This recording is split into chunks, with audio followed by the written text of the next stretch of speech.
Good morning, everyone. Thank you for joining me today. So I'm just gonna wait for people to join. I'm a little bit late, but it's okay, just a few minutes late. Sorry about that.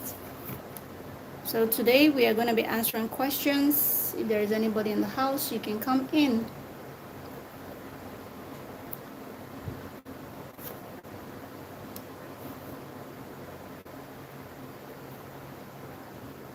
So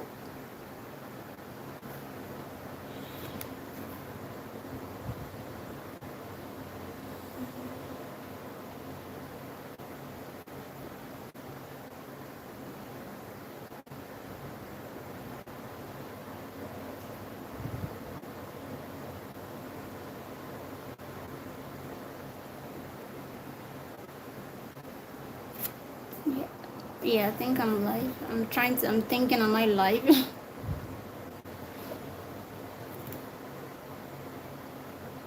I'm gonna be here for just maybe 1 hour.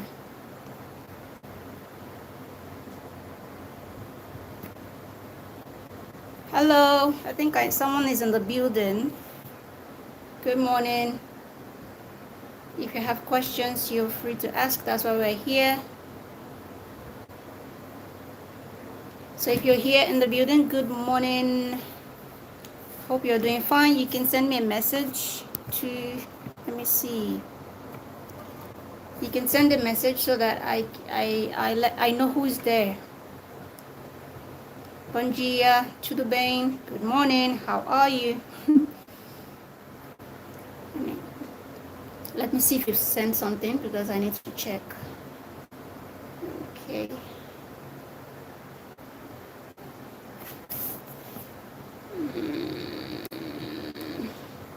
I can't see your messages, but wait, just hold on 1 minute.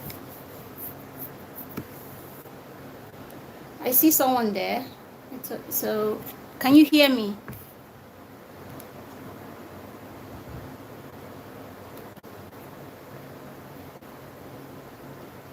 Good morning. Oludele Benro, right? Good morning, everyone. I see 3 people in the building. Introduce yourself, yeah? How are you?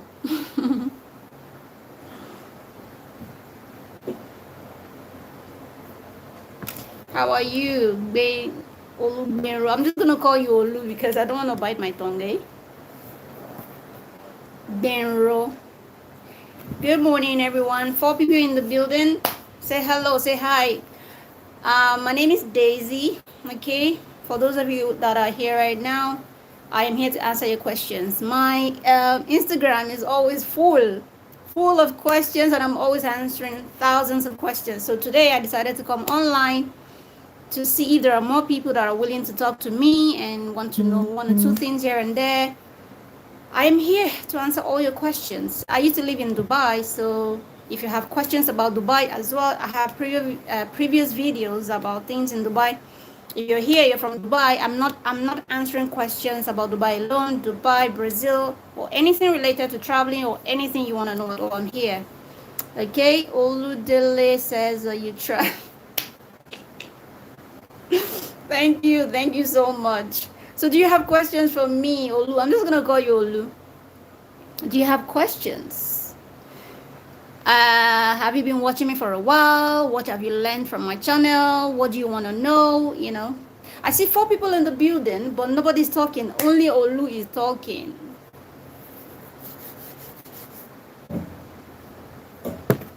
So let me know if you have questions about anything. I'm here. Okay?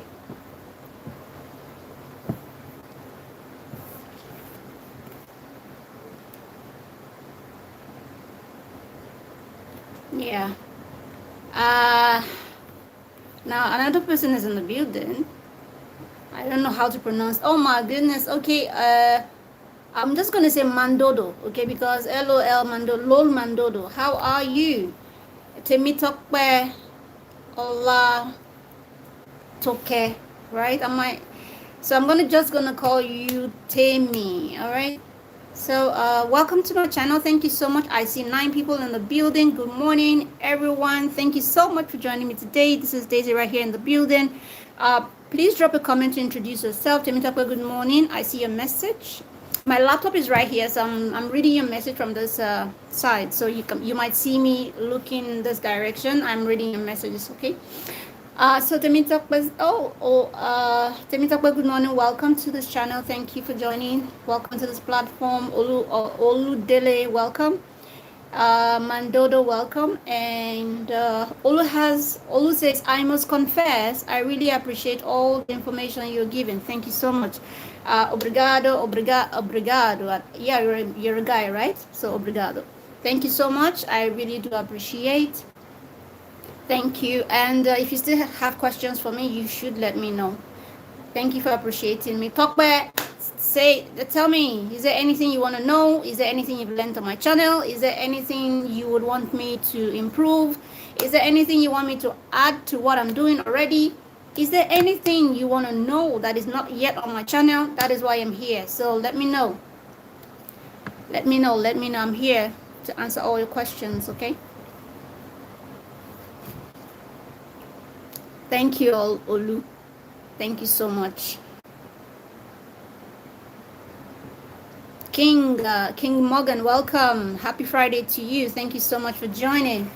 There are people in the building, but very few people are talking. 6 people in the building. If you have anything to ask me, I am here today. You guys continue to come to my Instagram to write and write. Man, if you see my Instagram, it is full of people, of questions, but I'm very happy that I'm able to always answer them, okay?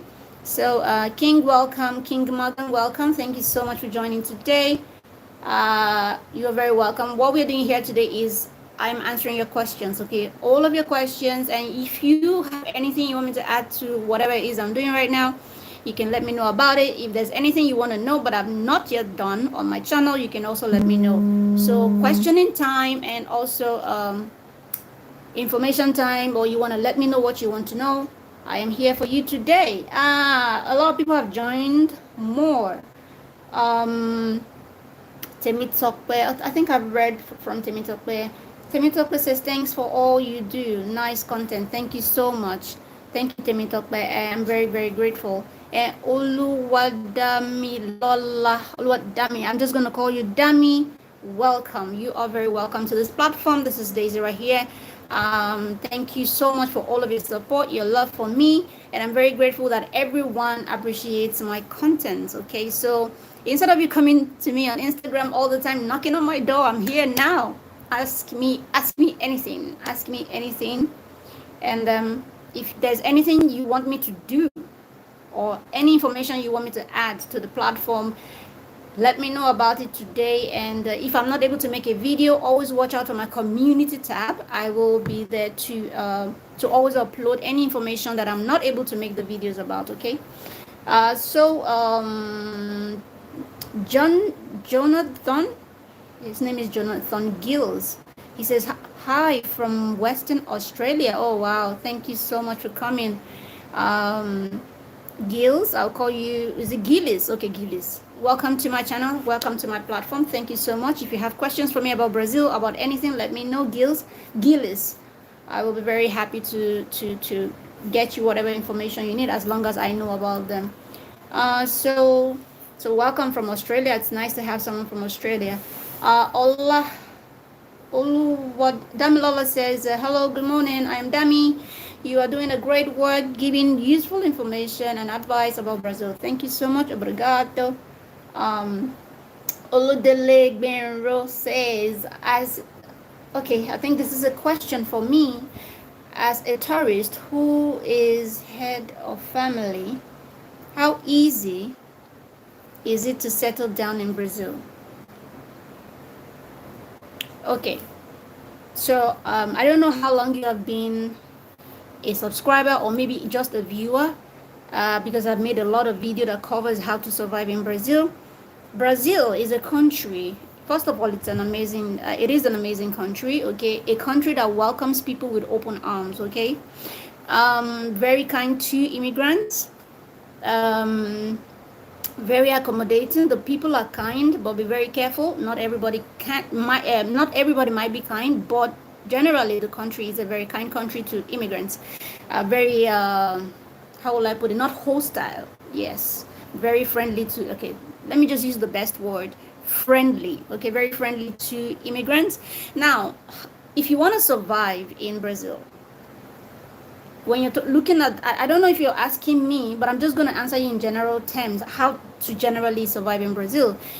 Brazil is a country that, even though there are lots of opportunities here, it can be very difficult to get a job, especially because you need to learn the language. Okay, so if you want to move here with your family, you need to be prepared. Okay, what is my end goal? What is it that is in my head that I want to achieve from Brazil with my family? So if you don't want to look at it from the aspect of, oh, it might be difficult to get a job, but there are other things that can be achieved for myself, for my family, which is very solid as well, then you might start thinking, then how can we survive? I'm ready to embark on this journey, but I need to think on how to make things work for me. So first of all, you need to understand that when you're coming, let's say just you at first, or maybe with your family at the same time, you need to you guys need to tell yourselves, we are coming to achieve this, and as a result, we are ready to face anything that will come with it. Now, to live in Brazil, despite the fact that it might be difficult to get a job, is not dangerous. I must say this. I've been existing here since I came, and I've not died. All right. So even though it might be a little bit difficult to get a job, not because there are no jobs, but because you need to learn the language first. It is very vital to learn the language. One of the strongest ways to survive in Brazil, if you're good in English teaching, even if you're not a teacher, even if you've not been a teacher all your life, but you're very articulate, you know how to articulate words, you know how to articulate things, you know how to talk about things, you know how to present yourself well, communicate with people well, you can teach English. Okay, there are lots of English language teaching jobs online, especially on LinkedIn. All right, so but when you come to Brazil, I want you to know that there are various ways people survive. There is availability of food for people who do not have food. For example, let's say you're here with your family, you are properly documented, let's say you seek asylum. Okay, let's assume you seek asylum and you guys are properly documented, okay, legal in the country. You can always go to the CRAS to get food, so you cannot be hungry in Brazil. Okay, so I don't know how much people eat in their families, but I know that with the little things they're able to provide for you in CRAS, for example, every month you can get some things from CRAS that can help the family. And while then you're learning the language, your wife is learning the language, or your kids are going to school, and they definitely will learn the language in school because they're kids and they're very fast in learning, right? But you, your wife, you can always learn the language, or you can pick up an English teaching job to teach. All right, it is not that difficult to get a teaching job, English teaching job in Brazil, to teach English, because people really want to speak English here. So one of the best jobs that you can quickly do without thinking about learning the Portuguese language is to teach English. Okay, so aside from teaching English, you can teach your English, then you can go to Portuguese school, which can be free. Like, you can learn Portuguese for free, go to school for free. Your school also can always, or the organization that helps you with the free Portuguese classes can provide you with food basket every month. So somehow you will survive. You'll be all right. Okay, so let me see if there are more questions here. I hope I've answered your question. I'm just gonna summarize what I said. When you come to Brazil, you need to learn the language. If you want to survive with taking care of your family, you can teach English. Okay, LinkedIn. There are lots of English language teaching jobs on www.linkedin.com. Okay, so then you can always go to the class to get food, or the organization that helps you with your Portuguese language school can help you with food basket every month. So that way you can survive with your family. So let me see. All right.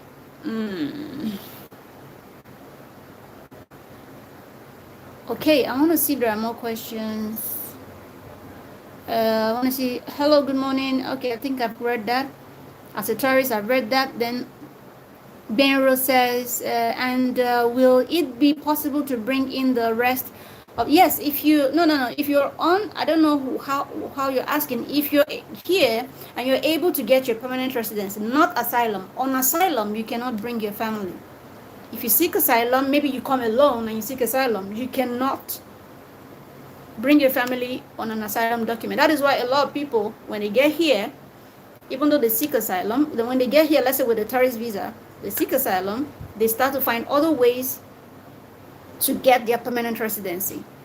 So as soon as they get their permanent residency, okay, they can bring in their family. All right, so then that means you're cancelled out of the asylum ID, and now you are on permanent residency. Okay, so immediately you get here, if you seek asylum, let's say on a tourist visa, you try to find other ways, which are not difficult.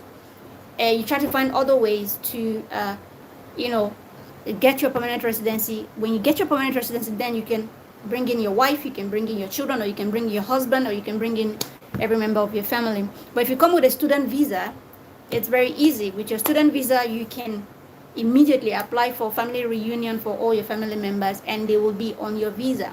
All right, so I hope I answered that question well. That is from Benro. And Timitope says, what's the weather like in Brazil throughout the year? It is always hot. Is it always hot? No, it is always hot and cold. It is in different places it's different. Okay, like in Sao Paulo, the weather is crazy. It can be hot, it can be cold now, it can be hot now, it can be cold now. So you don't know what to expect in Sao Paulo. In Rio de Janeiro, where I lived, it's always hot. Okay, so generally in Brazil, you don't know what weather is coming when and when. It's very up and down. Okay, in Sao Paulo, it's very hot right now, but give it a second. In a second, it can just turn to cold weather and it can start raining. And during that rain, it can even quickly turn to sun. So it's very crazy. But in Rio, it's quite hot, but it can even switch to being cold anytime. But it's not as crazy as Sao Paulo. All right, so it's not too cold, it's not too hot in Brazil. All right. Benro says he's in Nigeria. Okay, thank you for joining. Akinrinode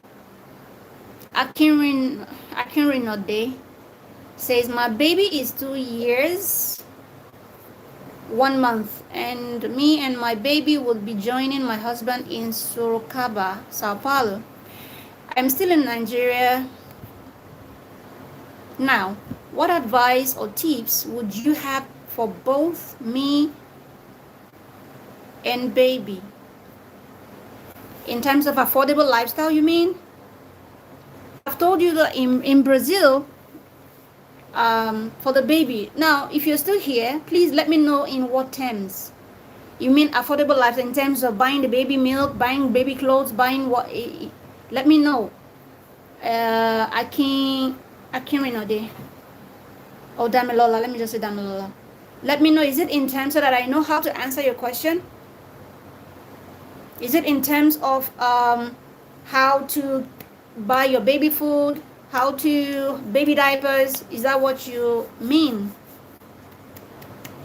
So Temitope says, please your Instagram handle. Okay, my Instagram handle is always everywhere, but I will just put it somewhere here. I don't know, this live stream thing on my phone for the first time, so it's crazy. I don't even know how to add the Trini, Mama, good morning.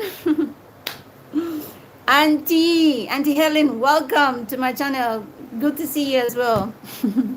Let me put my Instagram handle. I'm trying to figure out how to, because I'm using my phone for the first time, so I don't know. I'm trying to see how to. Oh, okay, I think I got it.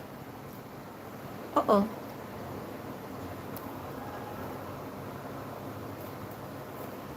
I'm sorry, because I'm really trying to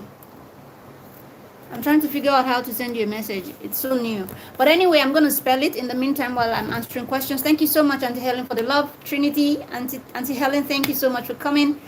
Let me spell it with my mouth so that for the individual that asked me for my Instagram handle, it is Daisy_Rain. I'm going to spell it.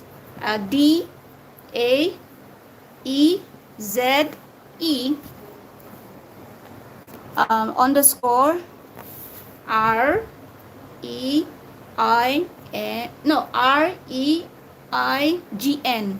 So if you got that right, let me know. I'm sorry, I'm trying to figure out how to be a part of this message so that I can drop messages as well. Let me see if there are more questions here.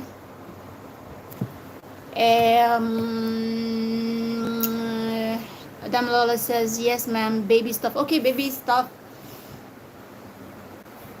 Yeah, there are lots of places you can get your baby stuff here. But, you know, here in Brazil, let me start with baby food. Okay? Here in Brazil, once your baby is 3 months old, your baby is, by right, okay, entitled to free education and how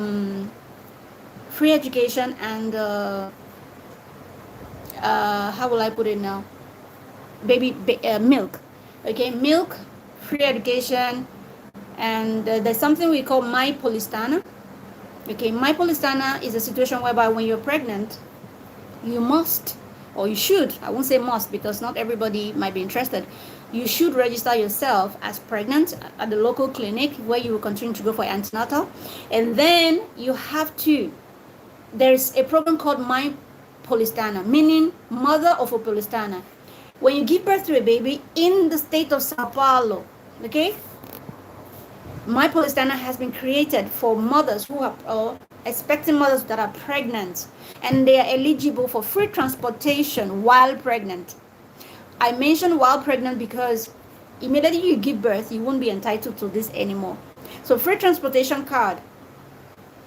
You're entitled to free transportation card because they know you would always go for your antenatal. So you will need support for your transportation. So, and this transportation card is, you will use it up until the child is 2 years old. So that is one benefit. So you don't really need to worry so much about transportation when it comes to your baby. And when it comes to baby food, once your child, I talked about free education for your child from 3 months old. Education is free everywhere in Brazil anyway, but I'm talking about the state of Sao Paulo now. It's similar in all states, okay? So 3 months old, when the baby is 3 months old, you should register your child. If you like, you can register your child in the crèche. Once you register your child in the crèche, on the day of registration, okay, on the day you're registering your baby at the crèche, you know, there's for resumption day. When you go for resumption day, take your baby there, they will give you a number.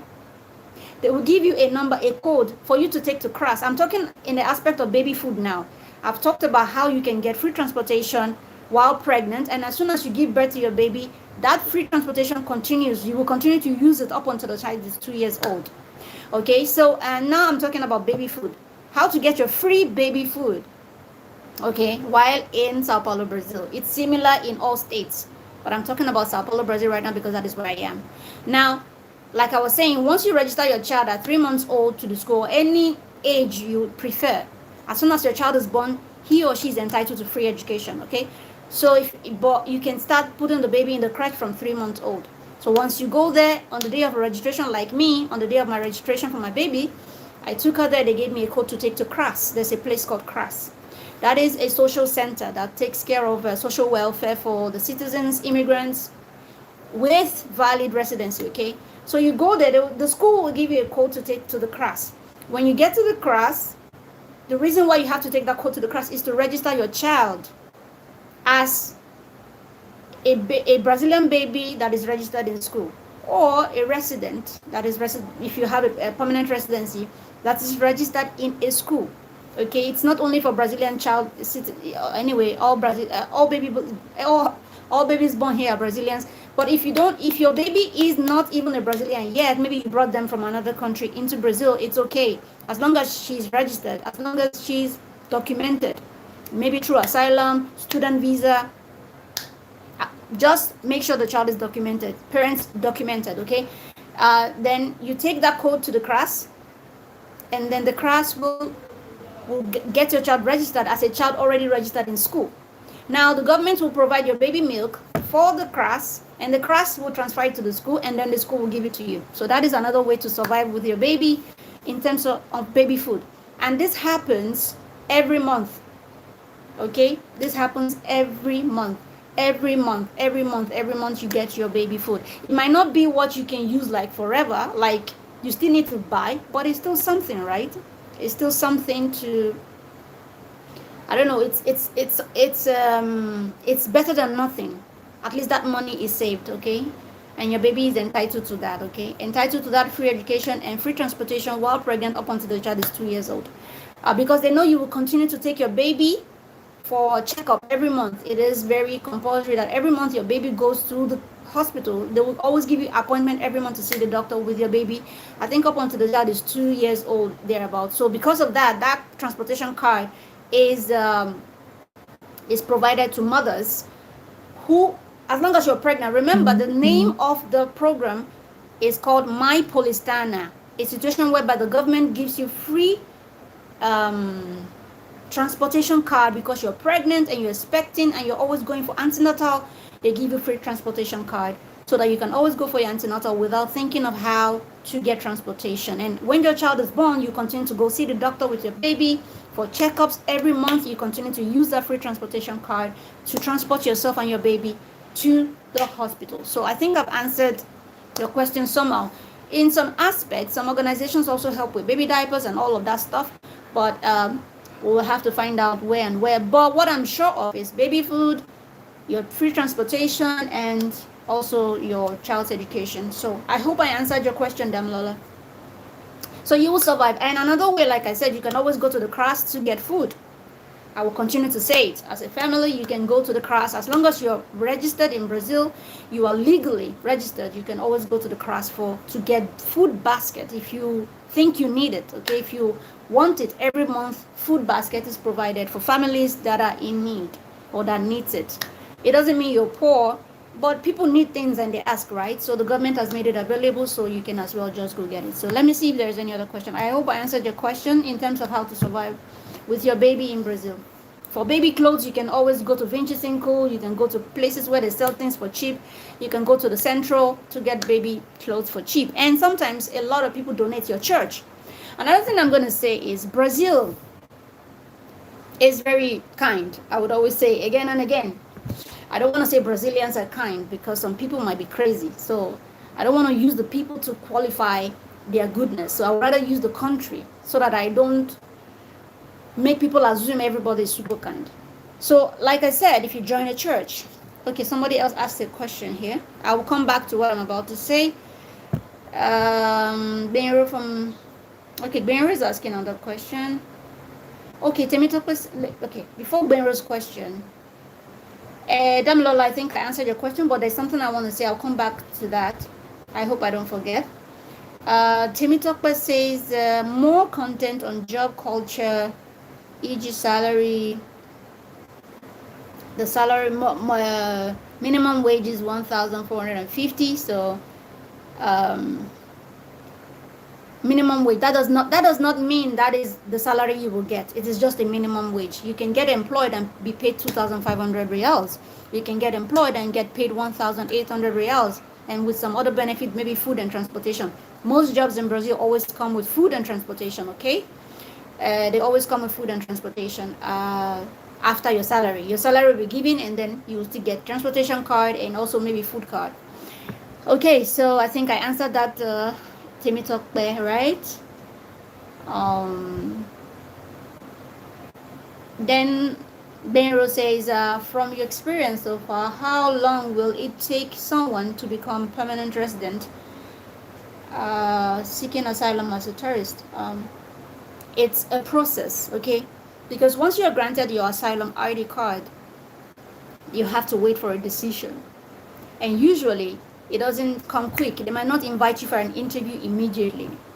It might take 4 years. It might take 2 years. It might take 3 years. Unlike Germany, or I think other European countries, they make it faster. They let your decision known to you fast. If they are supposed to throw you back to your country, you know fast, right? That is Europe for you. They give you your decision. Oh, we don't think your family is in crisis. Go back to your country. They throw you back.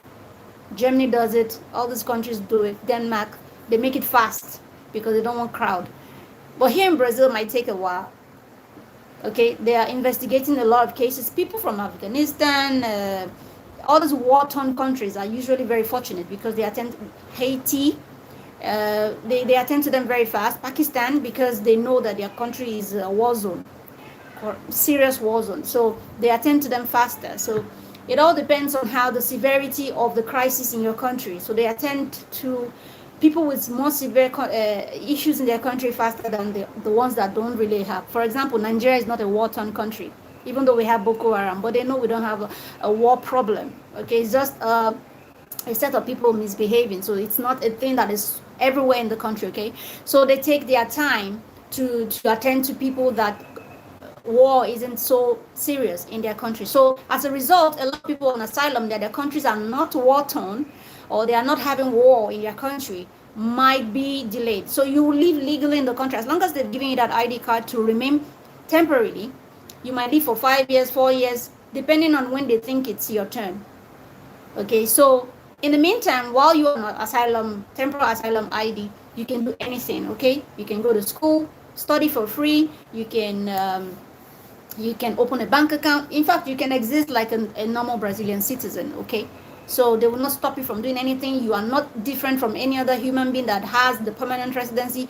You are not different from anyone that is a Brazilian citizen. Everyone is the same in their eyes. All right, so it takes long. So that is why a lot of people from countries that are not war-torn, like Nigeria, Nigerians are they're very crazy. They're very fast in terms of achievement. They don't waste time. So as soon as they come into the country, yeah, they just start looking for ways to transfer from asylum to permanent residence, and that's what they do. So you don't need to waste all your life on asylum ID. If there are other ways, opportunities, boom, you shift. That is how Nigerians, their brain works.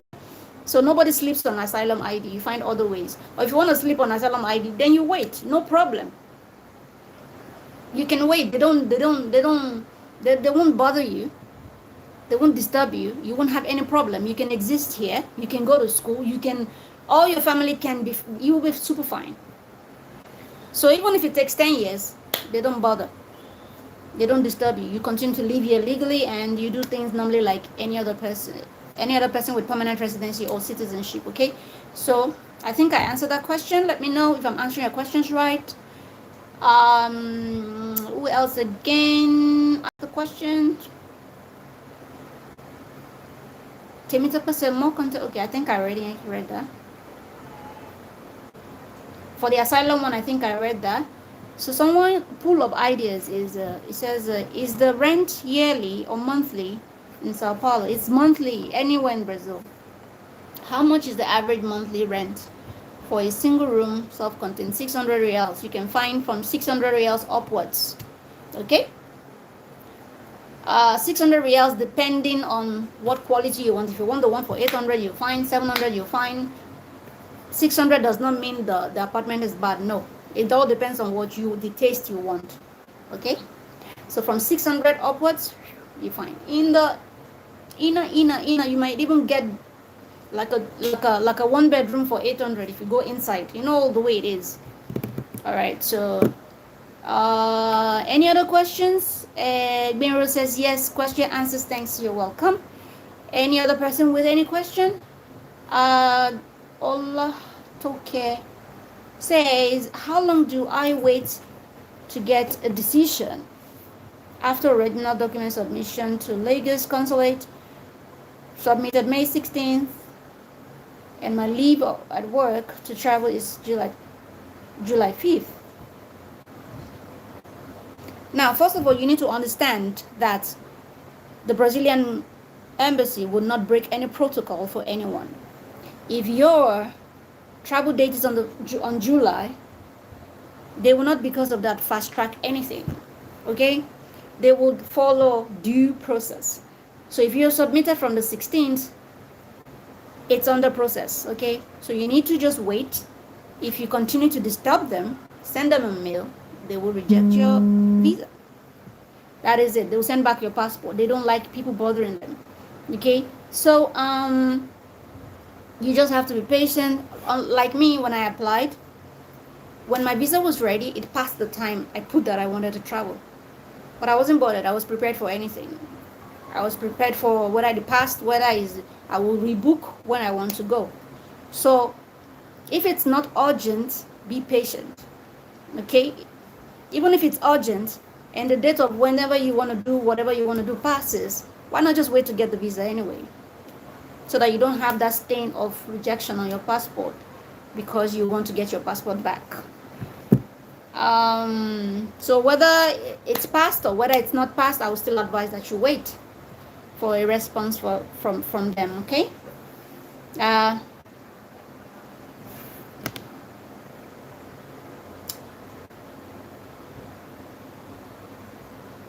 Okay, so next question. Damilola says, thank you for answering my previous inquiry. Are there plenty Nigerians doing PhD through? Yep. GCUB? Yep. Yes, they are. Not just Nigerians, other African countries, other people from other South America, whatever, everywhere. Yes, I know people from Nigeria that are studying through GCUB.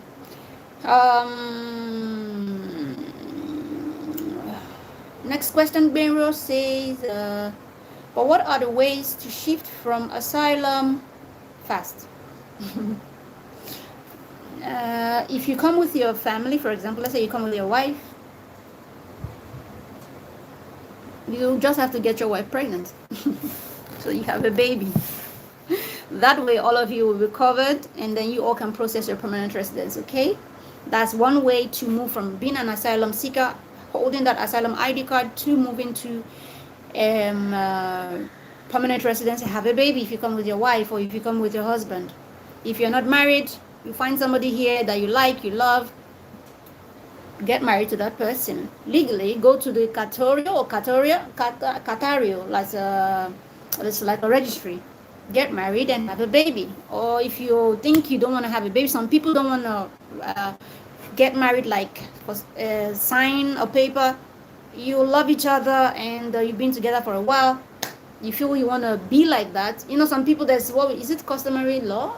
Is it customary marriage? People in Brazil here, you don't have to sign paper to be married. As long as you have lived with the person for a long period of time, they consider you the wife of that person. So it's not their business whether you sign a paper or not. You are married in their eyes.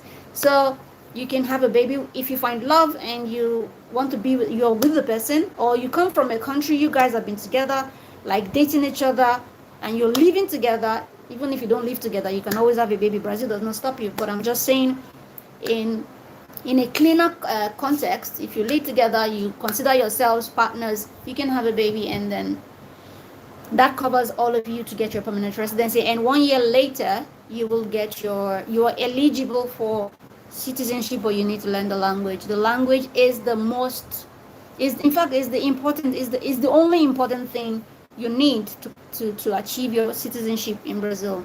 1 year later, you'll be qualified. For somebody like me, I think in December I will be qualified this year. So language is very important. So what else? Who asked the question? Let me see the question I was answering. I can't even. But what? Then another way is marriage. Okay. Marriage. You can, if you're not married, you come here. You want to be married. Some people do whatever they do to get married. I don't know. So some people marry genuinely. Some people do it the other way around. So they get their IDs. They get their permanent residency. So marriage is another one. So those are the most two common ways in Brazil anyway. Have a baby, get married to somebody with a permanent residency or with a citizenship. Okay. What other questions are here? But what other ways? Okay, I think I read that already. Pool says, Pool of Ideas says, are there apartments furnished? Yes, they are. Very nice furnished apartments. You can get them here. You can get empty ones as well. Takpa says, okay, thanks. Questions answered. You are very welcome. So I think I read all the questions. So if you have more questions, I'm still here, I think, for a couple of minutes before I leave. I intend to be here for 1 hour, so I'm still here to answer people's questions. I think I've answered the apartments Yes, I've answered. Please, if I didn't answer your question, take me back. I beg you. If I did not answer your question, take me back or type it again. Benro says, thanks, you're very welcome. Okay. In Brazil, there is no, how will I say it? You don't need to worry about anything. Brazil is not a country where you get scared when you move in. You have no fears because everything can be achieved here. And if you get your documents, you're done. You feel you want to move away from Brazil, it's easier to travel from here to other countries easily. Easier than Nigeria, yeah? If you want to move permanently to another country with your family, cool, you can. But Brazil has a lot of benefits anyway. So I'm still here. I still people in the let me just I'm still here for one. I plan to be here for 1 hour. So okay, I think there are more questions. So if you are just joining us and you didn't start with us from the beginning, might be one or two things you want to learn. You can just replay the what is it called, replay back the live stream to see what we've talked about. Kaniki Norcel Kaniki says, is it easy to get a teacher? Yeah, very easy. You can teach English. I've answered the question in the beginning. I think you're just joining us. One of the easiest ways to get a job in Brazil is to teach English. And I have a video on my channel that I explain how you can teach English online. They pay so well. It's not a Brazilian based company. It's still on this side of the world. They pay so well. You can teach English through them. They pay very well. The video is on my channel, so you can always you can always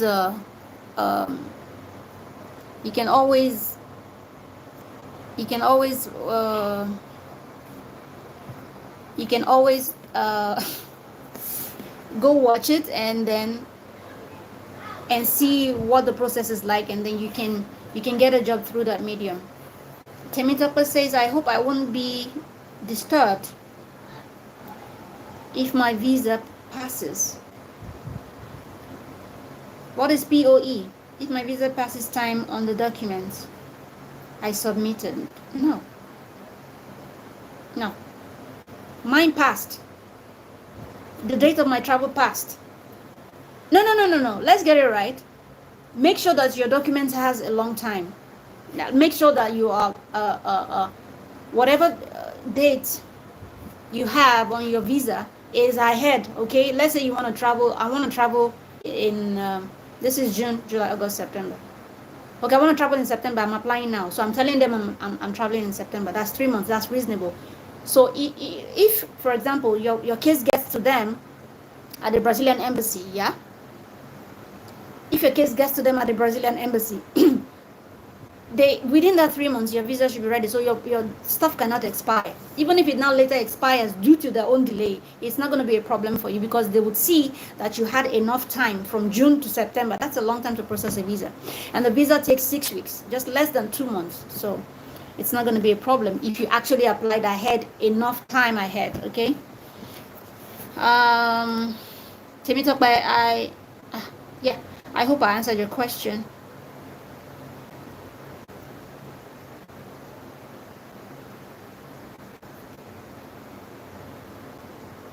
Point of entry. Yeah, no. What do you mean now? Point. Okay, at the point of entry. What do you mean if your visa do you mean if your visa expires?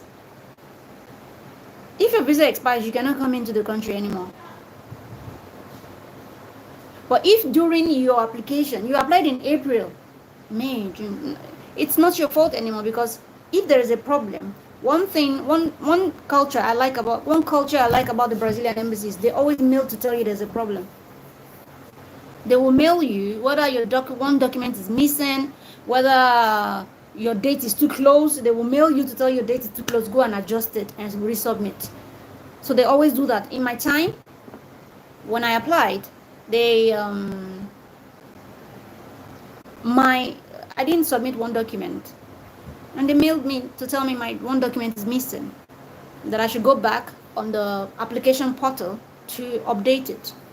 And I did. I went back, I re-updated, I added the document, and then I resubmitted, and then I went for the interview. I rebooked my interview date, and then I went.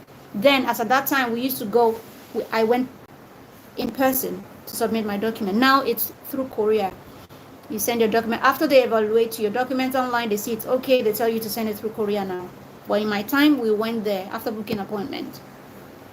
They cannot return you back as long as your visa is not expired. Even if your documents later was expired during their process, they can't stop you. Even if you're pregnant, they don't stop you. So why would they stop you because your papers was expired during application, and then your visa is still valid, and then they will stop you? No, they don't. They don't even bother. Oh God, Brazil is so nice. They don't even disturb people. If you're not a crazy individual, you're not a problem to them. They don't see you. You feel me? It's just like Dubai.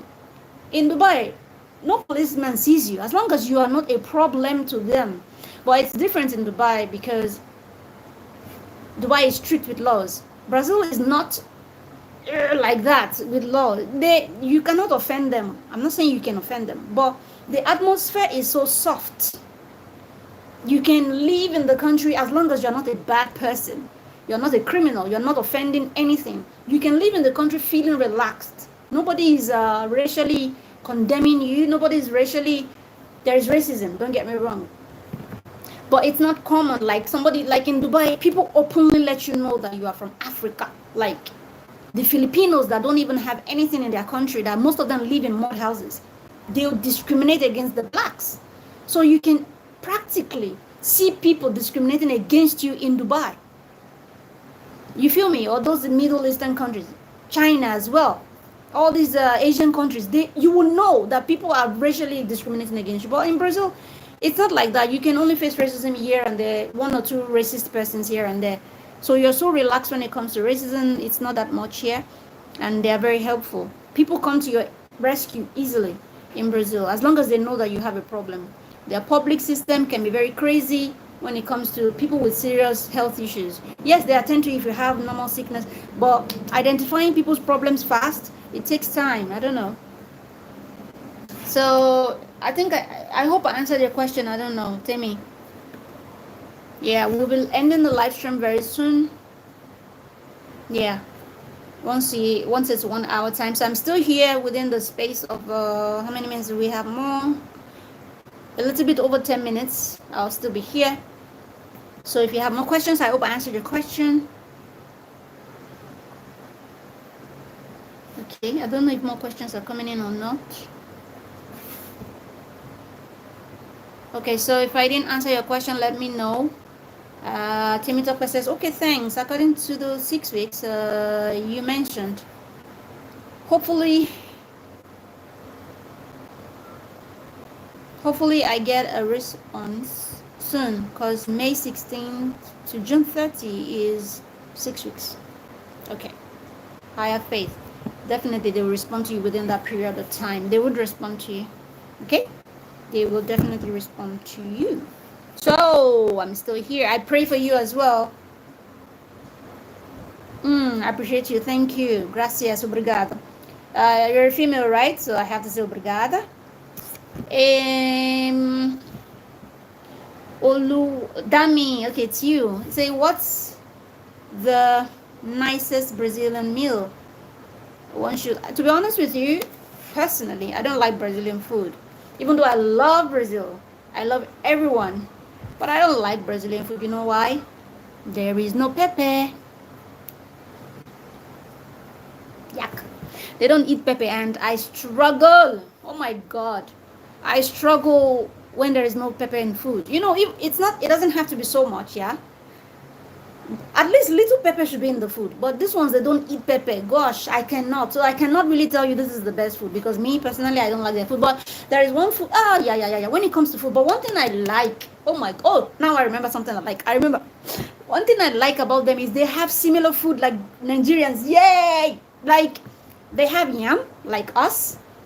They have pepper like our red, that pepper, that red, I can't remember the name, that red pepper, they have it very peppery. They have the one that is very pepperish. They have the one that is very, very, very, very pepperish. And then they have the one that is just pepperish. And then they have the one that is not pepperish, but everything is looking the same. So you have to know how to identify them.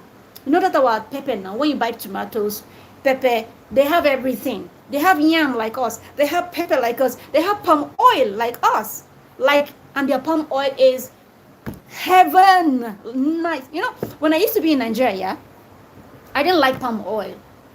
I cannot put it in beans because of the taste. It has this drawy, I don't know how to say it. The oil, because that's why when my father wants to buy oil, he makes sure he goes to this Igbo people, the real people that sells real palm oil. I love my father for that one. So whenever he brings the original palm oil, I'm able to put it in beans. I'm able to eat with it. But once we buy in our local community, you see that the taste is different. That way I cannot eat that food. You see, Brazilian palm oil is just exactly like when you go organic, like into the villages in Nigeria to get palm oil. Their palm oil is heaven. When I got to Brazil, I didn't used to eat palm oil in Nigeria, not because I don't like palm oil, but because they have the fake ones here. So I didn't like it. If I'm cooking beans in Nigeria, I would rather use groundnut oil to cook that beans because of the fake palm oil that we see in Lagos and all these places. But when I go to Brazil, see palm oil, just like you are living in the village, like the core villages in Nigeria. Jesus Christ. Their palm oil is everything. If I know, my cupboard is there, I would have shown you. Very pure, yeah? Very good palm oil they have. You will enjoy it. They have palm oil like us. They have yam. They have pepper. They have akaraje. They call it akaraje. You know, akaraje is blended beans. You know, akaraje came about when they took some Africans, especially from Nigeria. They brought them here. The Portuguese brought them here as slaves. So the Yorubas brought their culture here. So when they brought their culture here, you know, they started living here, and then they started cooking what they know how to eat from Nigeria. I can't call them slaves because it is people that brought them here and made them slaves. So they are not slaves. I call them human beings that they transported from Nigeria here. So they started cooking their food here. They started eating like themselves. You know, they wouldn't know anything about Brazil at the time they were brought down here, right? So whenever the Brazilians come around them, and the Portuguese people that brought them all the way, that's the Europeans, you know, they said to them, when they invite them to come and eat, that's the history here. When they invite them to come, they will tell them, come, akara, je. You know, like, je in Yoruba language, I think means eat. So because of that, the Yorubas will tell the Europeans or that took them hostage down to Brazil, they'll tell them, come and eat akara. You know, our akara made with beans. So it became a thing. So they didn't know the meaning. They would just say akaraje, akaraje, akaraje. Meanwhile, the Yorubas were telling them, come, this is akara, come and eat. So that is how the name stuck, akaraje. So akara, then eat. So in Brazil, they have what we call akaraje. So you don't have to worry about akaraje. That is what I love the most in Brazil, akaraje. They have blended the beans. So it's like in powdery form. So it's in a plastic bag. So you can just buy it from people who sell things like yam, all these native things like we have in Nigeria, yam, palm oil. They have their stores owned by Brazilians, okay, because it's a Brazilian thing too. So this culture was brought from Africa, was brought from Nigeria, specifically in West Africa, okay, because West Africa, we have common food, right? Palm oil, beans, all these things. So they also have beans. And they also eat rice and beans, okay? And I'm sure that's another culture that was brought from Nigeria or West Africa, okay? Right? They eat rice and beans, but they cook it in a different way. They cook the rice and beans in a different way. They cook it like beans separate and rice separate. So they now add some other things. They don't use oil. They don't use palm oil to mix the beans. No, they just cook it like that and put all their sauces and everything. So they serve it with rice and maybe barbecued meat or anything they want to put in there. As a garnish, they'll just garnish it with it. So, but they are very big on rice and beans. They can eat rice and beans. Oh my goodness, that's one thing I'm trying to understand how people can eat rice and beans every day of their lives. Anywhere you go, the most common food in Brazil is rice and beans. I get tired. I get frustrated. Like, how can somebody eat rice and beans every day? Everywhere you go, if you're called for an occasion, rice and beans. If you go here, rice and beans. So they learned that culture from West Africa. It is not a thing for them. So there is a lot of African culture here. You will be seeing your culture everywhere. Nigerian culture, the West, especially the West African culture, because I think they took more of the West Africans down here. So there's akaraje. So don't worry about akara. You can also make akara by yourself with their beans. They also have their own type of beans, different type of beans. Okay.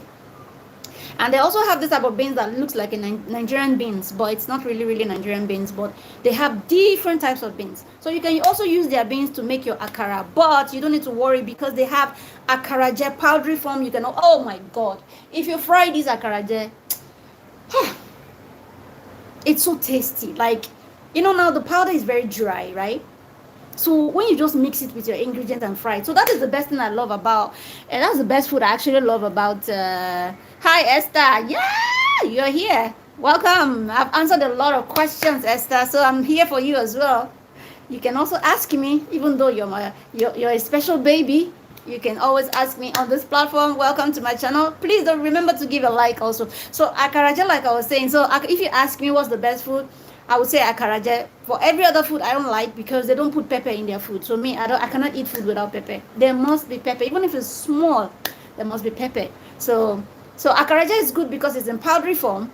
So you can always mix it the way you like. You mix it, make it the way you like. But akaraja is very nice. So they have yam. Their yam is always very good. Each time I go to buy yam, yeah, I don't bother myself looking for Nigerian yam. People say, oh, Nigerian yam is better. What is better? I don't see any difference. You know what I do? I carry my bag because it's not common everywhere in the streets. You have to go to certain places where they sell things like palm oil, yam, all these very strange things that look like things from Africa, owned by Brazilians, because these things are here now. They use it in their daily lives like it belongs to them. But I know all this culture came from Africa, especially West Africa. So if you go to those stores, that is where you will have, they even have ogi. Ogi. We call in Lagos, we call it ogi. I don't know what it's called in every other state in Nigeria. They have ogi. It doesn't really taste like our ogi because it's already processed. But don't worry about ogi because they have it blended in powdery form. Okay, you can always buy ogi from the store. They call it Emilio G something Faria. So you buy the ogi from the store. You can buy your they also have gari, Brazilian gari. Oh my God, very clean. They have the one you can drink. So that's why I told you that they have similar things like Nigeria. They imbibed all this culture from West Africa. Okay, all this culture, especially Nigeria. I told you there's akaraje. Esther, I don't know if you were here. I was explaining how akaraje came to life. Hey, did I give you my Instagram handle? I think you were not here when I was saying it. See, I'm so sorry. I'm using my phone for the first time to live stream. So I don't know how to I don't know where I'm supposed to be able to send a message as well, but it's not popping up here. So I'm sorry about that. I mentioned it. I don't know when you've asked me before. I mentioned it before. I'm going to say it by my mouth. So you need to grab it now. I've said it before. Let me say it again. My Instagram. Esther, please, can you help me type my Instagram handle? Esther knows my Instagram handle. Esther, please, because I don't know. I'm looking for a way to type messages here. Welcome, everybody. Esther, please help me drop my Instagram handle for Timmy. So I was telling a story about, the food here. So they have similar things. I hope I'm answering all of your questions very well. So their food is similar. So you don't need to worry about food. You don't need to worry. They have everything for you. There's rice and beans. They can eat rice and beans from morning till night. I told you. I can't do that. I'm like, in Nigeria, I used to think that, we repeat food. Because in Nigeria, I get frustrated. I'm like, how can we be eating eba, egusi, ogbono? Every time, like, I get tired. Eba, egusi, ogbono, this one. And then we'll be mixing it with different soup. I used to complain, like, because I'm not a big eater of food. I can drink biscuits and tea, and I'm fine for the day. You might not catch me eat again. I might just pick one banana and just eat or two bananas, and I'm fine for the whole day. So I'm not big on food. So I used to get frustrated. I'm like, how can people be eating eba, egusi, eba, efo soup, eba, ogbono soup, eba, one kind soup every time? Are you people not tired of eba? In the morning they will eat rice. In the afternoon, I used to complain like, how come we don't have food? But when I got to Brazil, Jesus Christ is Lord. When I got to Brazil, I started respect. I said, no, Ada, calm down. No, we have food. We are okay. At least even if it's 3 food, we are exchanging from morning to night. It's okay. Nigeria is okay. You see Brazil, they can eat rice and beans. I don't know what is it. Feijão is beans. Rice and beans. Let me just go. Arroz. Arroz and but there's a combination of a name they call it. Rice, arroz means rice and beans. They will eat this thing. Every day, wherever you go, rice and beans. Any corner you go, rice and what is it? Even if you enter the restaurant, rice and beans. I'm like, no. That's from that day I started respecting Nigerian food. As a person, I don't like Brazilian food. That's the only thing. I don't say I hate it. I can't say hate. But if you ask me, the only thing you don't like about Brazil, if I want to say that, because I love Brazil generally, if I just want to manage to say I don't like something, it will be their food because of no pepper. Just pepper, because they don't have pepper. And their palm oil, I told you their palm oil, oh my God, very pure. Their gari is amazing. There's gari that you can, they are all not Nigerian gari. I'm not talking about gari imported from Nigeria. I'm talking about gari produced by Nigeria, by Brazilians themselves. They have gari. I told you all this culture was brought from West Africa during the slave time by the Portuguese. The Portuguese came to Nigeria to take some Nigerians, take some West Africans as well, and take some other people from other places, okay, like Angola, like Senegal. They don't. So, but I think they took more people from West Africa down here to be slaves. They are not slaves. I refuse to call them slaves, but I will just use the term because that was what they called them. Okay, they brought them here to be slaves, and then they became slaves here in Brazil. That's why when you come, you will see black Brazilians like me and you. They are like me and you, very black with our hair, but they are Brazilians. Those are the people they brought from Africa. Okay? So that is why all the Africans brought in their culture. They brought in their type of food. They brought in their type of... If you see, when you come here, you see Brazilians wearing African clothes. It's a part of their culture now. They even serve ogun. They serve all this rubbish that we don't even know what they are in Nigeria. Things that we are forgotten to. They do all this... sometimes when I see them, I'm like, what the heck? So some people believe, they live their Christian faith, and then they begin to do Shango, they begin to do, and they don't even know what they're doing. They don't know the meaning of what they're doing. They sell African clothes, African beads. It's a culture for them now. So you cannot say, oh, it's African culture. They brought the culture from Africa through slavery, right? But it's a thing for them now. Like the akara I talked about, the akara, they have akara. They have it. It's their culture now because they took it from Africa. Like the palm oil, it's their culture now. They have pepper. So most of our things, and another thing is they have banana, Nigerian banana, our type of banana. They have their own type of banana, but our banana is also here. If you eat their banana, it's too sweet. It's just like the banana in Dubai. Oh my God, Indian banana, too sweet. But our banana makes sense. Aye. If I don't see the banana, let me even show you here. I have some here, although it's overripe now. This is what we call Nigerian banana. I cannot do without this banana. When I see the other banana, I pass because it's too sugary. I don't eat sugar. Like I don't like sugar. So anything too sweet is my enemy. Honestly, I would rather drink lime than drink Coke. See this Nigerian banana you see here? I don't joke with it. I go to the fair market every Sunday. I charter fruits. My God. You see this Nigerian banana? It's the best. So all these things came from Africa. They have their own banana. But so you don't need to worry. I've answered a lot of questions before, so if you still have questions for me, let me know. I think there's some questions here. I'm just talking. Let me just see. So this is Nigerian banana, okay? So yummy. So don't worry about banana, don't worry about food. They have gari. There is the gari you can use to make eba. So you need to be very careful. There is one that is not good for drinking, but it's Brazilian gari, but very clean, very nice. You can only use it for eba, making eba. There is another one that is good for drinking. You have to be able to differentiate it, okay? So it's Brazilian gari, all right? So, but it's our culture. They took it from us, but now it's not part of their culture. I hope you understand what I'm trying to say to you guys. So I think I've answered your question. Damilola, I answered your question. You are the one that asked about food, and that's why I was talking about food. Temitope says, greetings to Lulu. I'm definitely, that one is Jagaban. That girl is Jagaban. Everything about her is too much, overly. So thank you. I'm going to say hello to her, Temitope. Temitope says, he's male. No, oh, you're not male. You're male, not female. Okay. Obrigado. I wanted to say thank you to you then. And then what else again? Which, Temitope says, which is better, Igbo palm oil or Brazilian? My dear, I'm telling you, Brazilian palm oil is as pure as the oil that you go and get inside the village of Nigeria. I'm not talking about those ones that sell in Lagos, because that is the reason I don't eat palm oil when I was in Nigeria. Not because not because I don't like palm oil, because it's fake. And then when you eat it, it gives you this, I don't know, it's like chemical in my mouth. So because of that, I don't eat palm oil. Okay, so I always use groundnut oil to cook beans when I was in Nigeria. But when I came here, it reminded me of home. So when I'm telling you that your palm oil is pure, there's nothing like Igbo palm oil. It is the same like when you really go and buy it in the villages, deep inside the villages in Nigeria, not the fake ones. So it's the same. When you buy their palm oil, it's like you're eating something from Nigeria. So don't worry about yourself. I'm not talking about those nonsense ones they sell in Lagos, or all the fake ones they sell outside of the villages. Yeah. So don't worry about it. The palm oil is like Igbo palm oil. It's original, even sweeter than Igbo palm oil, I think. But let me not exaggerate. I think it's, in Nigeria they actually refined oil so badly that you don't even know the taste of the original one anymore in Nigeria. Anyway, so we're going to be rounding up this live stream very soon. I hope I've been able to answer all your questions. Hopefully I would like to meet you when I land. Yes, truly, if I'm not in the hospital at that time, you can see me, because obviously I have things running when it comes to my health.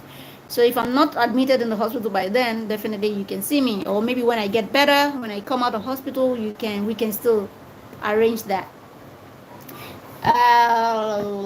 Okay, I think I read from Esther. Good afternoon, ma'am. You're welcome, Esther. I'm happier. Well done, ma. You're welcome, Esther. Benro says, hope those our foods you mentioned are not expensive. Now they are not expensive. It's just something you can afford. So Esther says, yes, I heard you, ma. Esther, have you helped? Okay, you've helped me. I was wondering, have you given my Instagram handle? Thank you, Esther, for helping me. Esther says, yes, I heard you, ma. Okay. Esther says, okay. Esther says her Instagram handle is, so you guys have it already. I always answer questions over there, so don't be afraid. I'm always there. And Olatoke says, okay, thanks, Esther. Okay, so Esther says, hi, okay. Temitope says, okay, Esther, thank you. Esther says, enjoy, sir. Yoruba, sir, ma. I get tired, like, people. Good morning, sir. Good morning, ma. Although I do say ma, sir, yeah. We say it because it's a common thing in Nigeria. It's very common. Good morning, ma. Good morning, sir. But Yoruba will continue. Every statement, ma, sir. Jesus Christ, Lord. Although it's common in Nigeria anyway, everybody, even the Igbos are now saying it, especially the one that lives in Lagos. Even me that I'm talking is the same thing. Good morning, sir. Good morning. I think it's a Nigerian thing anyway. It's a common thing in Nigeria. So let me read. Dami says, I am a new subscriber and this is my first time on this live and I'm glad to be part of this. You are doing a great job. Thank you so much. Parabens. Parabens means congratulations. Thank you so much. Did you just subscribe? Let me know if you just subscribed today or you just subscribed newly before. Thank you so much, Dami. I really do appreciate it. I told you guys, if there's anything you want me to do on my channel that I've not done, let me know. But I think I always try my best to bring everything I know about Brazil. Trust me, there is nothing I know in my head that is about Brazil that I've not brought on my channel. Although I have some videos that I've not uploaded that is still coming, what I know about. But believe me, I don't keep anything to myself. Even when I was in Dubai, everything I knew, boom, I put it out there. People think we make a lot of money. I don't make money. People think I make, I saw somebody one day, one of the people that came to ask me questions through my YouTube, she saw me in Brazil. Oh my God, this is you. Oh my God. Your videos helped me. How are you? I'm like, I'm fine. I just came in from Nigeria, blah, blah, blah. I'm like, thank you so much. Can I have your number? Can you have my number? So anyway, I gave my Instagram. And then she was like, oh, I believe you make a lot of money on YouTube. Man, yes, people make money, but it depends on how fast your content is, how big people watch you. People watch me. I have views, But YouTube money is not like the way people think. It's the more you get views, the more you make money. So your money comes according to the views you get. So you people should help me share my videos. I don't like saying in my videos, please like, please subscribe. If you watch any of my videos, you can never catch me say like, subscribe, share. Because that is not my purpose to be here. I'm throwing out information out there that can help people. And if you feel that you want to join, if you want to support me, you can. If you don't want, I don't care. I'm not bothered about it. So what matters to me in my head is how can I help these people with this information? That is always what comes to my mind. How can I throw this information very quickly out there for people to see, to learn? That is always what's in my mind. So no money is made. It's coming little. So before I can even get $100, it takes almost a year. So it's not. So the passion is there to help people, nothing more. So everything I know, trust me, in Brazil, is don't forget to like the stream. Everything I know in Brazil is everything I brought on this platform.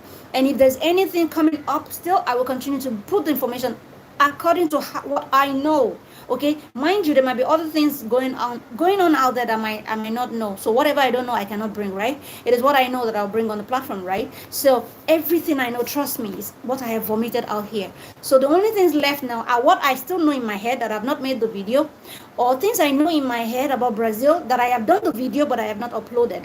So there is absolutely nothing about Brazil that I know that I have not put out there. But if you feel that there are some things you know about Brazil that you don't know about, but you want to know more information, you can let me, that I have not put on my channel, the video on my channel, you can let me know about it, and then I will try my best to make investigations and put it out there as a video for you to learn.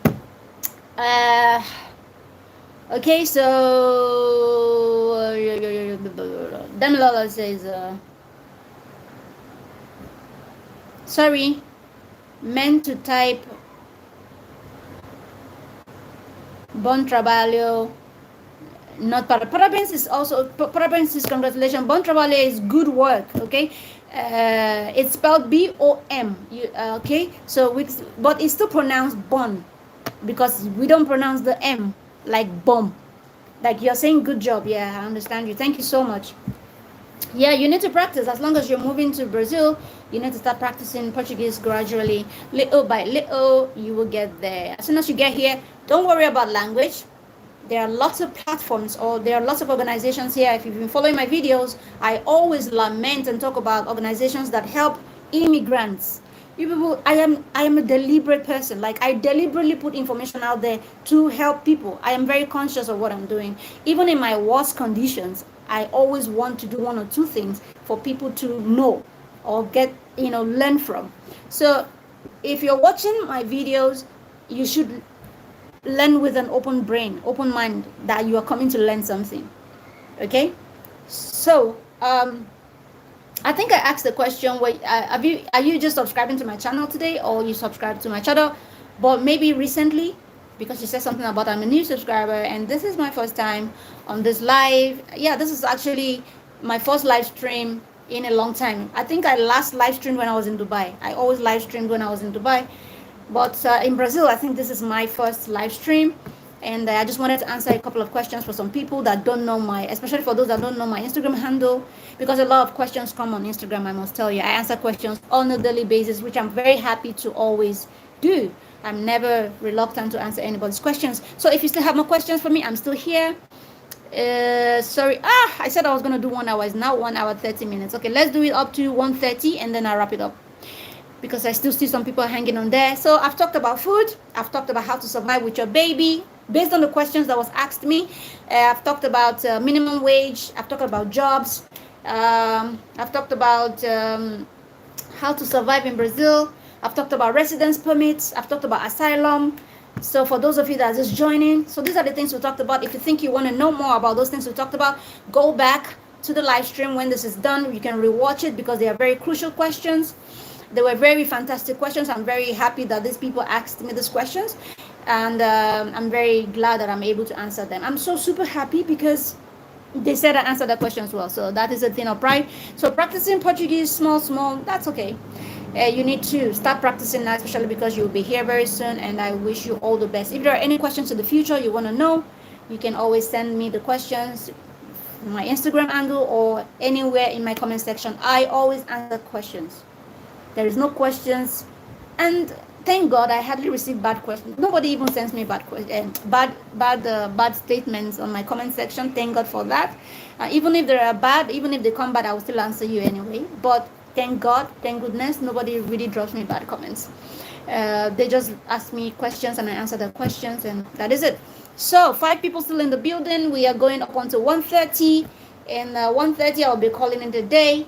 And I'm very grateful for to all of you that came on this platform today to share your questions, and I'm happy that I'm able to answer all of your questions the way you want to know about it. Okay. Okay, for now, no more questions. I'm just gonna be talking whenever questions come. I'm just gonna talk more about Brazil, and then whenever questions come, I'm gonna read the question and answer the question. Okay, we have 15 more minutes to go. Okay, so where did I stop? I was talking about, I think I was talking about Brazilian, our African clothes are here. So they have what they do, that some of them started practicing Shango and all this Orunmila, whatever. I don't even, me that as a Nigerian, I don't even know anything about Shango. Okay, I don't know anything. So some people left their Christian faith and then they adapted to the Orisha faith and the Shango faith. All this, the Brazilians, they adapted, so they wear our African clothes because it's sold here. It's sold here. All these then they have beads. So if you go to Rio de Janeiro, I used to live in Rio de Janeiro. If you go to Rio de Janeiro, there are stores that sell these African things. They even sell idols. How will I put it? How will I say it? I don't know what to call it. Idols. They sell idols. They sell all this African indigenous Yoruba stuff. Deep. They sell the Yoruba hats. They even sold the clothes. Even their men, the people practicing Shango and the Orunmila thing, they wear this African. It's here. So they have stores for that. They have so you won't be missing so much from home, to be honest with you. Even when you come into the country, the first thing you're going to see is the country looks like Nigeria, but just with better roads, with better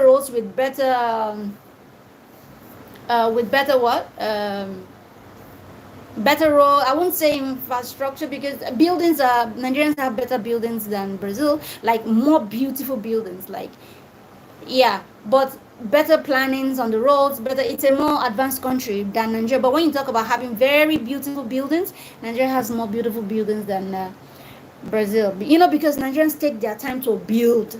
So I can't say the houses here are not nice, but Nigerians take their time to want to impress the world. So they build what is out of this world. So that is why it's better. Not that Brazilian buildings are not nice. They are nice. So I think there are no more questions at this time. I think it's safe to say goodbye to everyone. Thank you so much for watching. Thank you so much for staying with me till now from Nigeria and from Australia. Somebody came in from Australia. Thank you. Thank you for all of your questions as well. So I will see you in my next video. Have an amazing day. I'm gonna call it a day now, since questions are no more coming. Thank you, Temitokbe. Thank you, Damilola. Thank you, Esther. Thank you, Benro. Thank you. Who else again? I'm scrolling so I see who and who.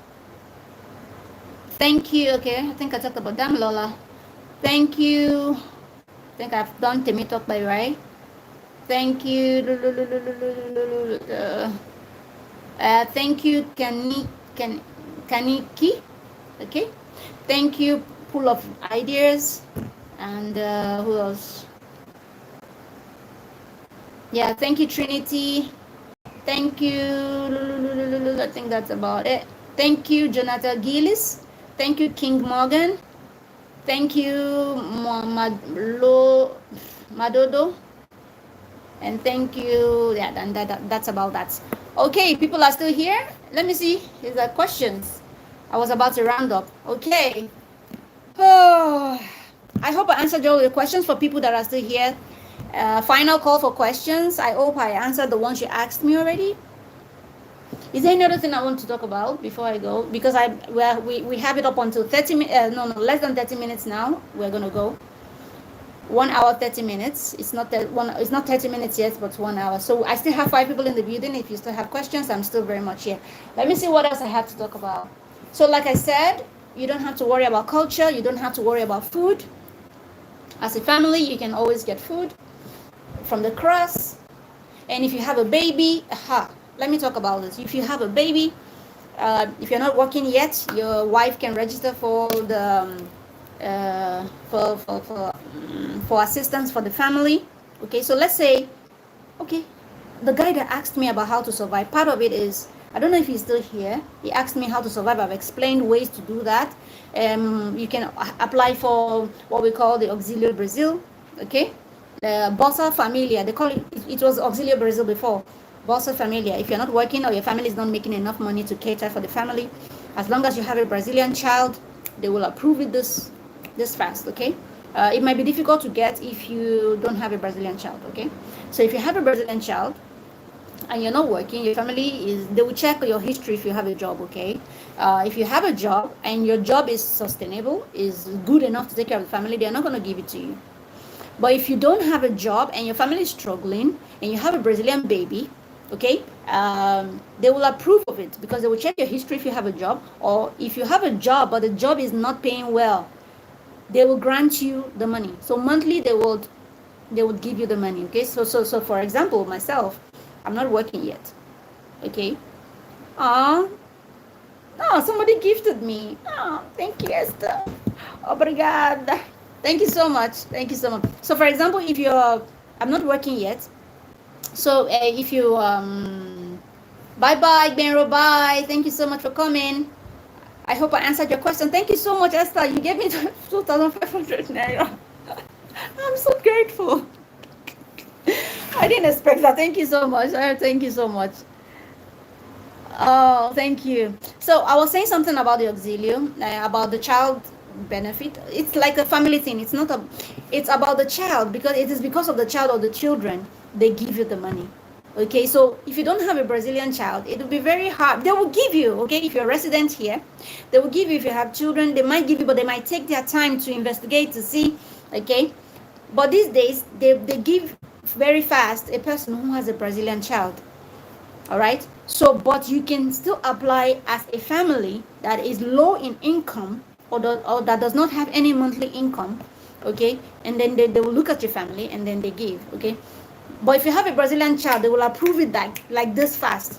I remember when I first came, this thing started during the COVID period, right? The COVID time, they were approving this Bolsa Familia for people because they know people were not working. If there was lockdown, whether you had a Brazilian child or not, they were giving people. I knew Nigerians and other people from other countries that were receiving because it was COVID time, and they wanted to help people to survive while in lockdown, while on lock, because there was no work, there was no job, nobody was working, right? So they were giving people that. But after COVID, they started withdrawing from people who didn't have Brazilian children, who could go out there to work. Like, you understand me now? So people could work now. Everywhere was open, and then they started withdrawing. So they had to re-update the whole system everywhere in the whole of Brazil, because it's a federal thing. It's not a one-state thing. Auxilio Brazil is everywhere in Brazil. Bolsa Familia, they call it Bolsa Familia now. Before it was Auxilio Brazil during the COVID time. So now, when lockdown went, okay, when the lockdown was over, they re-updated their system, and they started dropping people who didn't have Brazilian children and who they see that can go and work, right? So they started concentrating on people with family. All right, they started concentrating on people with family. And then, so if you have a Brazilian child, I remember then I applied to, because when I came in, my friend, what is this? We call him, I forgot what we call him, a nickname like that. We used to live in Rio de Janeiro. His name is Shagun anyway. So he told me, I'm receiving Bolsa Familia. He's a young guy, single guy. His family is still in Nigeria. And then there was another man, Mr. Benga, in Rio de Janeiro. Have you applied for Bolsa Familia? I'm like, Bolsa Familia? No, I've not applied. So they told me to go and apply. So I applied. They continued to tell me to come back. You know why? Then I didn't understand. Why? Because normally during the COVID time, they approved it very fast for everybody. It didn't matter whether you had a Brazilian child or not. They approved for it because they knew people were not working. People needed to eat. So, and after like I told you, after the COVID, they started taking out people who who didn't have Brazilian children or who didn't have a family like that.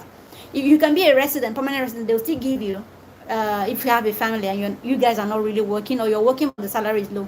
So when they told me, go and apply, I'm like, okay, let me go and apply. I applied. They will tell me to come back. Then I was even pregnant. It's not about the pregnancy now. You will receive other benefits, going to the hospital, But they were telling me to come back. I got tired at the point. I just left it because they were not giving it to me. Why? Because it was later I understood, because it was not getting out of COVID time. It was that time that they were reshuffling the whole system so that they could drop people who didn't have a family, who were on resident permits, or who didn't have a Brazilian child. So they didn't, because of the reshuffling, they didn't give me that. So as soon as I dropped my baby, I just took her to the prefectura. They immediately I registered her. In fact, the next month they sent me, oh my God, Brazil does not joke with their children. I'm telling you, the next month it was approved, and I've been trying for the past 1 year. Only me then. So immediately I had my baby, they just boom, approved. And since then, I've been receiving, but it pays to work. The moment you start working, they would stop the auxiliary. You need to understand this. They will stop it. Because now they see that you're financially okay, you have a registered job, they will stop it. But some people get very greedy. They don't work. They don't do a registered job. They find another type of job. That is, maybe they do their own business without registering it, or they just be doing menial jobs. Some people might even be going to clean people's houses. I'm not talking about the low standard of job. I don't care what you do. A job is a job. Even if you're a cleaner, it's a job. Even if you're whatever you want, it's okay. You can do any job. I don't care whether you're qualified or not. You don't have a degree, you have a degree. I don't care. As long as you're living a good life. So some people, what they do is they just go. They do unregistered jobs so that they can continue to collect the auxiliary. That is greed, if you ask me. A lot of Africans, and other people too, not just Africans. They don't work. They don't do registered jobs. They just do all these jobs, and then they do their own business. They be selling things here and there. You be buying things. They can sell fish. They can sell palm oil. Just different things, but it's not registered. Yeah. So the government cannot, even if they see you selling the market and you're making, they cannot come and tell you, oh, now you are making money, right? We will drop your auxiliary. No, because it's not registered, they will not stop anything. Do you understand? They will not stop the auxiliary because it's not registered in the system. It's not a government, it's not like a company that is registered and then your name is registered in that company that, oh, you are employed. Once they see your name registered, finish, they will stop the auxiliary, but it might not be immediately. It might be like 5 months later, it might be 1 year later, it might be anytime they choose to, but it's not immediately. They will not stop it immediately. So I, as a person, I advocate for you to work. Working has its own benefit as well. For example, if you're working in Brazil, if you're working, you pay tax, right? When you grow older, they pay you back. They when you're older to some, they pay you, right? They pay you back almost, or they take care of you, and then you get some type of boss benefit. There are some benefits you get as when you grow older. That's one benefit of working in Brazil. So if you want to live on auxiliary, you're an illiterate, because if you want to live on auxiliary Brazil or Bossa Familia for the rest of your life, you won't be able to develop your career. Somebody like me, I cannot do without a career. The only reason I'm still here not working is because of my health issues, which I am trying to quickly fix. I've been trying to fix it so that as I fix it, I go back to work, and then you can stop the auxiliary, whatever. I don't care, because I want to work. So if you want to stay on auxiliary, so you won't develop a career. You won't. Excuse me. So I will just be at home doing what? And I'll be receiving money from the government. I can't do it all. I have to get well and go back to work. And when I go back to work, then there is benefit only. If you want to travel out, you apply for a visa. They will ask you to go and bring letter of employment. So where will you get that from? Pending the time you become a citizen, right? Because with a Brazilian passport, you can travel to so many countries all over the world. But you're not a citizen yet. You might want to travel to enjoy life. So if you don't have a job, how can the British embassy give you a visa? Oh, you have a job, okay. There's money coming into your account through your job. How can So it is important to have a registered job because one, when you grow older, there are benefits for you. Two, if you want to travel out to just go and have fun, somebody like my daughter now, she can just pick up a passport and just go, no visa. But somebody like me, I'm not a Brazilian yet, I'm just a permanent resident. So I need to apply for it. If I want to go see UK, I want to go see America. So because I'm receiving auxilio and I don't have a registered job, which embassy will grant you a visa if you don't have a job? Because there is no tie to your country. They will say you don't have a tie, you don't have something bringing you back to Brazil. And then they will say you don't have a money trail from your company, you don't have a money going from your company to your bank account. So how can you proof of fund? So people should use their head. That is why there are benefits. You might be thinking it is only illiterates that sit with Bolsa Familia, monthly allowance from the government. Because illiteracy, that means you don't have anything you want to do with your life. Except, and the moment you register a company as well, I must say this, now that I'm about to go, you guys are coming in a lot. What am I going to do? We've talked about a lot of things. For those of you just coming in, you are very welcome. There are lots of questions we have answered. We've talked about the culture here. We've talked about jobs. We've talked about a lot of things. Okay, you might want to go back to the video later to see the things you've missed out, because I really answered some very vital questions. A lot of reasonable people answered a lot of nice questions, and I'm glad that I was able to answer. So I'm saying, so welcome to my channel. Thank you so much for those that just joined in. Let me read this one. Tade says, thank you for what you're doing. Please, I would not know if you have answered this. How do I get to rent an apartment and move straight there from the airport? You need to first of all use Airbnb. Because if you want to rent a local apartment, like owned by a Brazilian or anybody running it here, you need to pay them here. So how do you do that? So Airbnb still makes it easy for you in the beginning because you can pay them online, right? When you pay them online, you get here, at least rent for like 2 weeks, 3 weeks, a month, however you have the money. And then so you can know the country very well. Within 2 weeks, you will know how to navigate through the country a little bit, and then you can rent a proper house. You can rent a proper apartment, okay? Can you say something about the private university? Of course, yes, I can say something about the private university. Private universities here in Brazil are very easy to apply to. One of the easiest, in fact, easy. Don't waste your time. Not that the public waste your time. Public, you have to work very hard. You have to apply here, apply there, apply here, apply there, apply here, until you get positive result. They go through scrutiny. Okay, they scrutinize your documentations for the public universities, and then they see if you're deemed fit for the role. Now, for private, you don't need to stress. Okay, you don't need to worry or bother yourself. So it's easy. You would enroll on their platform. You will pay the application fee, which is always not more than 100 reals, which is not so much of money in Nigeria. Even in Nigeria, it's not so much of money. 100 reals. The application fee is usually not more than that.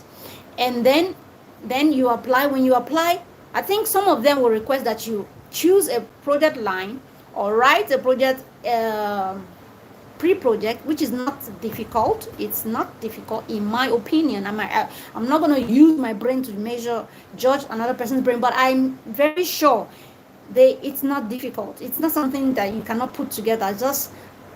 It's just like an outline of what your project is going to be like. Some might not even ask you to write a pre-project at all. A lot don't even ask. Just register, pay, upload your documents. They assess it. If they're comfortable with it, if it blends with what you want to study now, your first degree, you're getting the admission. So they don't really reject admissions like that. It's very easy to gain admission into the private university in Brazil. Let me tell you how you can search for private universities in Brazil. The easiest way to search for is, for example, you like Rio de Janeiro a lot. Just put on Google, private universities in Rio de Janeiro, Brazil. Finish. Then all the list will come out. Then you need to shuffle. Now, I want to differentiate to you two different types of private universities here. There are private universities that don't take international students. Those ones, you will see them advertising for online courses. So avoid those ones. You will see them advertising. They do in class, but the in class is for people already here. you will see them. Once you see a private university that that is talking about online, you can study online, they call it EAD or something like that. If you see that a lot on their platform, don't bother yourself. They don't take international students, okay? So that you don't waste your time. Then focus on universities that are direct. They will talk about internal students and they will talk about external students, that is international students.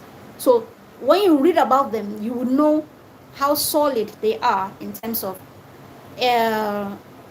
accepting international students, okay? So that's the way you can don't get it confusing. Don't get confused in the process, because you might stumble upon some private universities, but they are not taking in. You might even end up applying to them, and then you see that they might give admission, but then it's not for international students. You cannot use it to come here. So what's the point? They will grant you admission. They might not even know you're an international student, and then you are not able to use it to get a visa.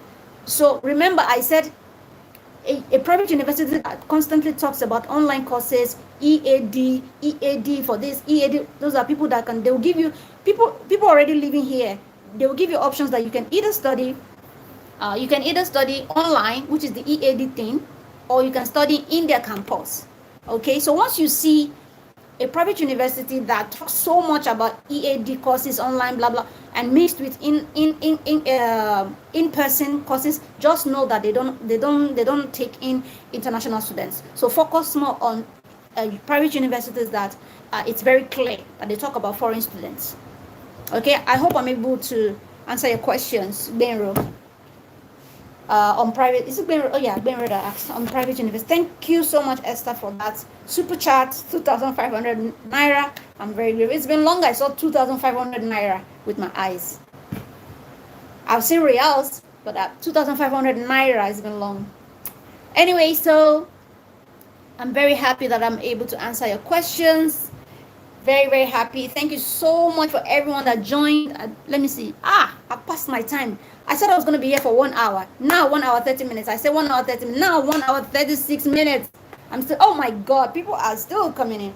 Anyways, Thomas Okpeyemi says, well done, Matt. The Lord will perfect your health. Amen. Please, I want to know if it is guaranteed that we will get the scholarship for postgraduate in Brazil, and what are the requirements for visa? Okay, so for the scholarship, nobody knows what is guaranteed or what is not guaranteed. Okay, nobody knows.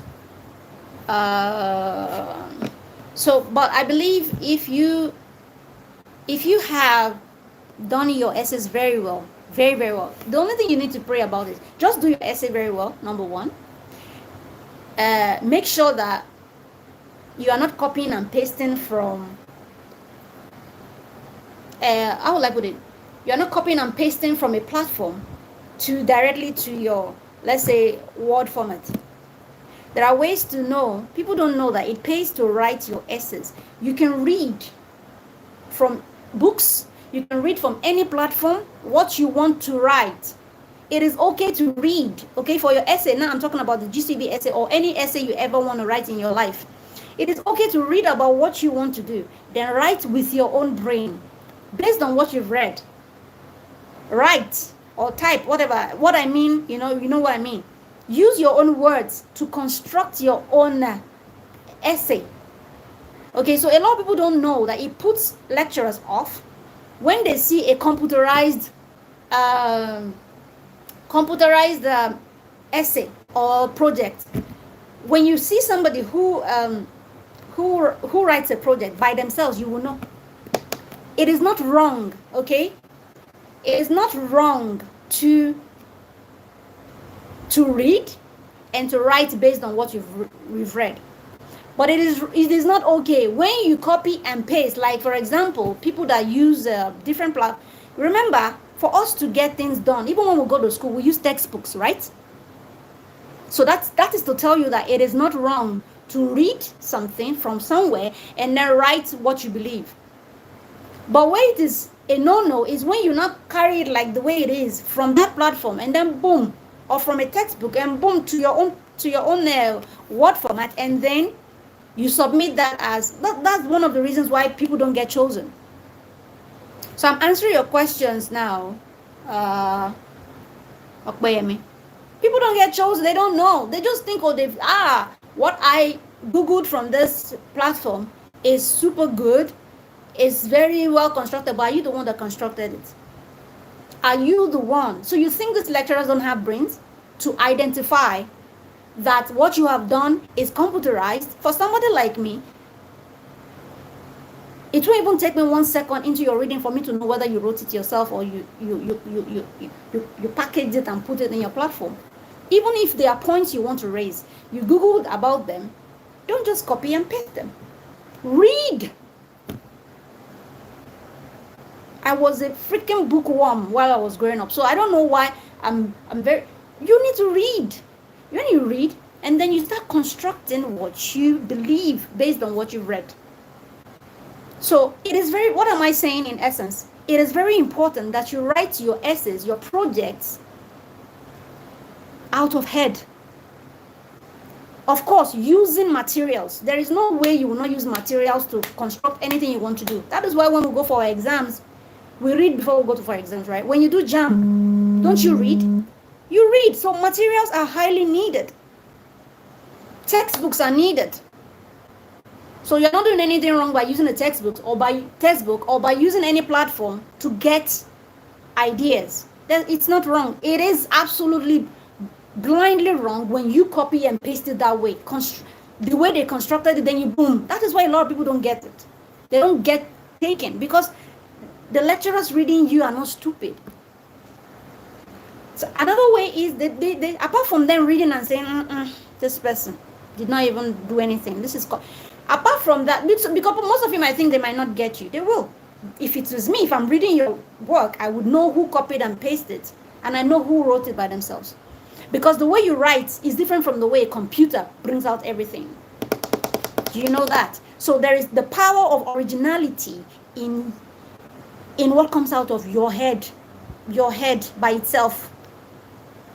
There is the power of originality that differentiates a computer from a human being. I don't know if you understand me. There is the power of originality that comes from what comes from the head. That is what differentiates you from being a robot. A robot is a computer. You are using your head. So there is the power. So a robot cannot completely be original. That is why in some platforms they ask you, are you a robot? And then you have to click on something to identify that you're a human being. That is because they know that the way a human being would do something is different from the way a robot would do something. So if you're a robot, it means as a robot you cannot answer that question. That is what it means. So the way you write things from your brain, the delivery is different. So you have to make your essay original from your head, of course using materials. So compose your essays using your head, but with the help of materials. Don't copy and paste from a book, from a platform, and just put it on there and you expect to get the scholarship. You will not. I'm not swearing for anyone, but it's the reality. Especially if you meet a lecturer that is an advisor that is reading your that gets the same type of construction from computerized messages all the time. They get used to it. They've read people's essays over the years. They know the patterns that students bring when it comes to essay writing. So they are used to it. When they see at the logo, bye, see you soon, regard, bye, damn lullaby. So we're going to be ending up soon.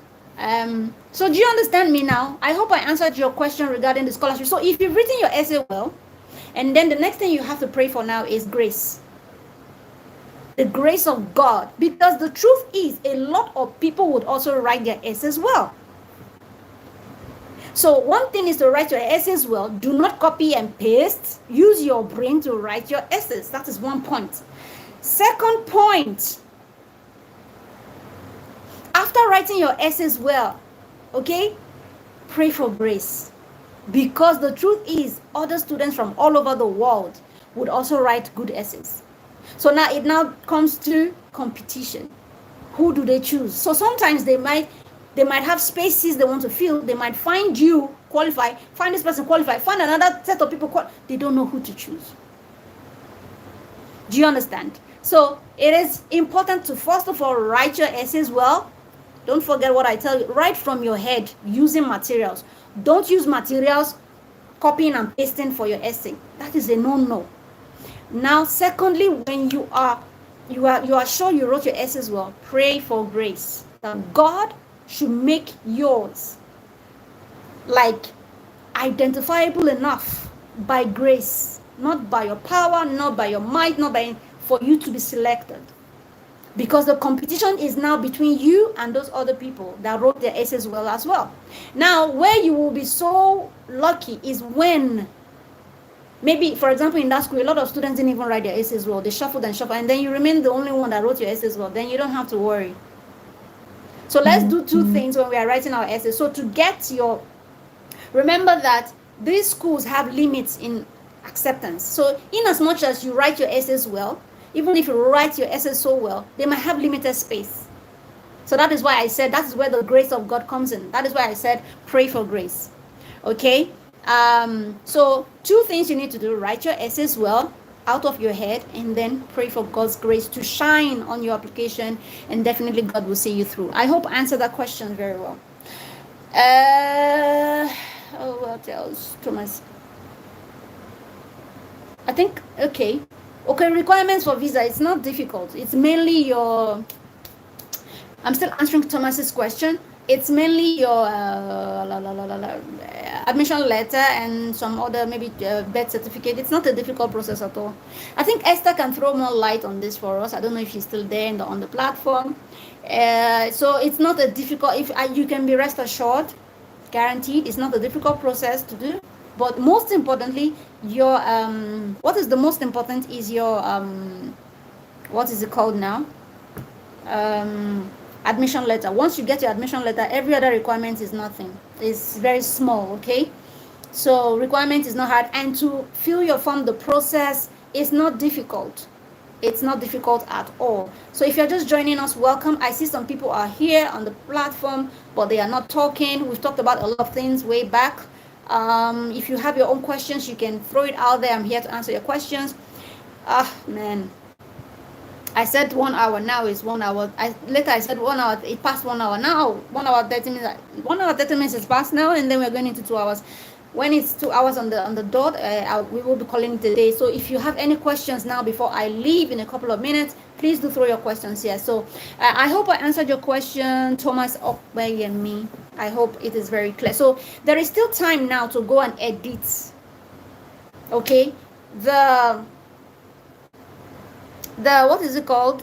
The end of application was supposed to be on the 17th of June, but now they shifted it to July 1st.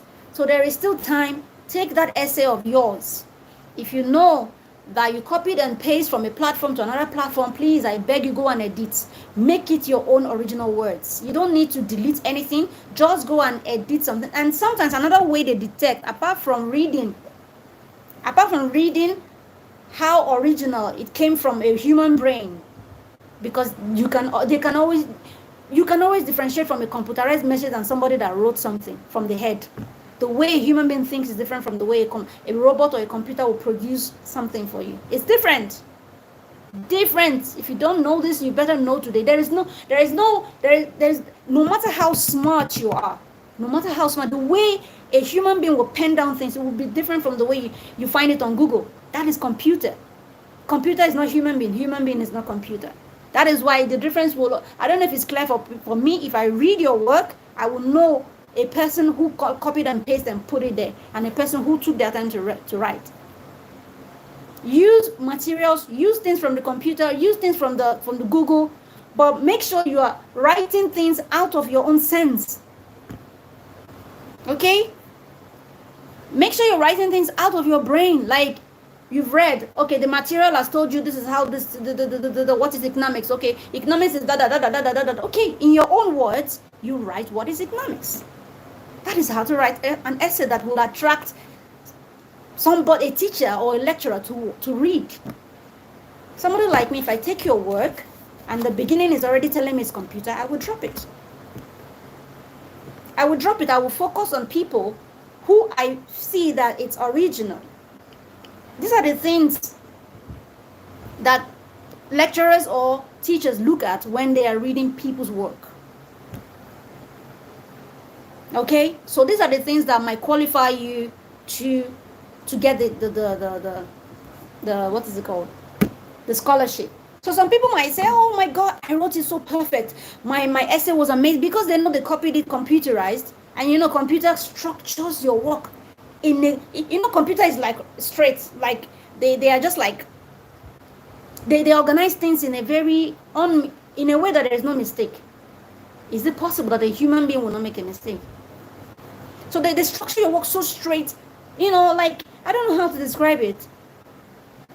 Your work is so clean, so pure, like I don't know. But so when you read from a person,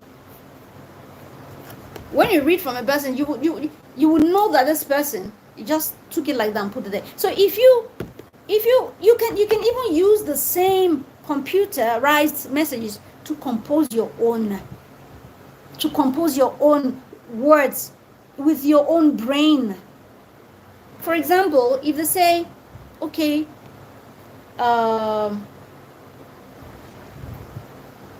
criminology is the study of is the scientific what will I say now?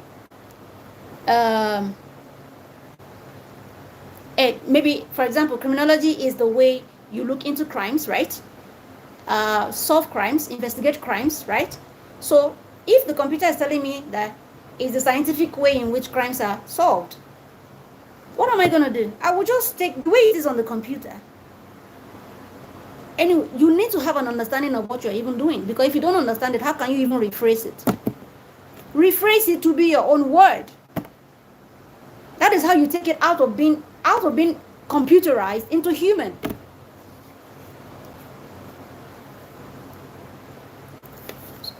So another way they detect is, these days they detect how some people use other apps to write their essays. So there's a way they can detect how people use these things to do their work. They want to know if it's a human being that wrote it. There are ways to find out. But the most common one, because in all schools, not everybody might have time to start using that means to find out if it was a robot that wrote it or it was human being. Not all lecturers have that time. But the fastest way to know that people copy and paste things is when they are reading your work and everything is screaming computer. Everything is screaming copy and paste. Because the way a human being operates is different from how a computer will bring out the essay for you. The way you will write. It's better to rephrase your work, even if you find a point that you want to take out of that app or out of that textbook. Rephrase it to have a meaning from your head. I hope you understand. So I hope I have really attended to your question. It's a please, Babalola. Please, what happens if my police certificate expires before entering Brazil? Should I make another one? What do you need police report for? Permanent residency or what? Let me answer that question first before I know how to reply you.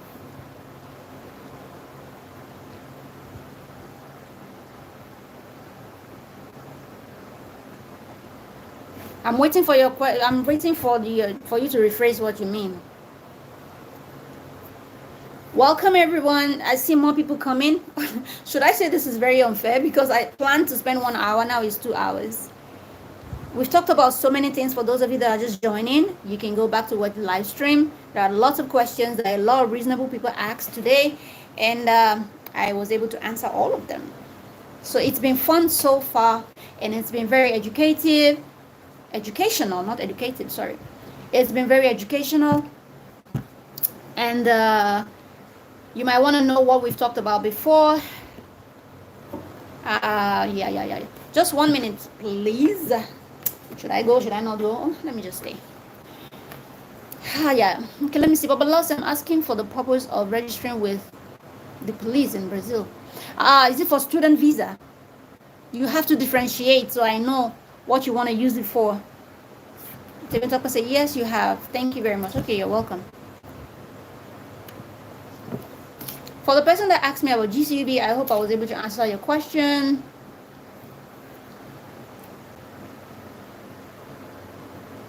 And for the person that asked me about apartment, I hope I was able to answer your question, and every other person.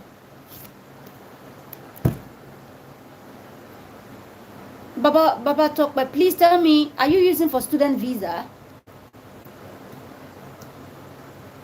Please let me know.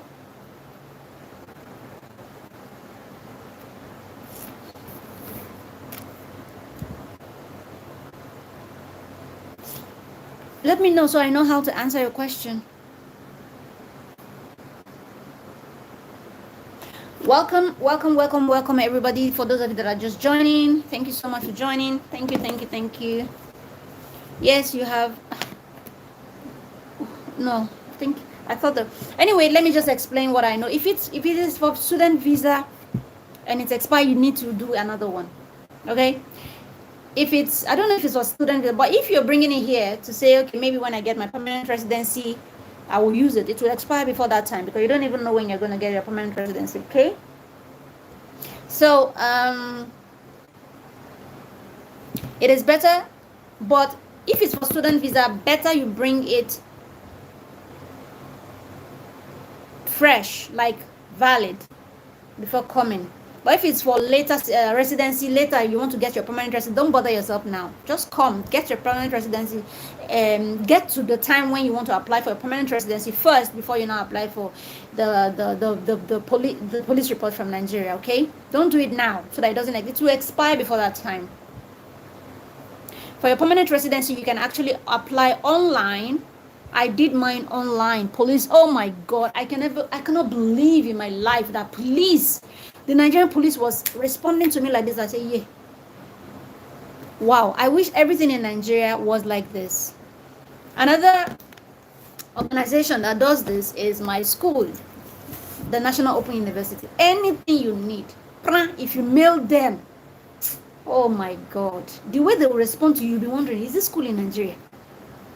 Anything, National Open University of Nigeria. That was where I had my first degree in criminology and security studies. I enjoyed my time, myself in school. Oh my God.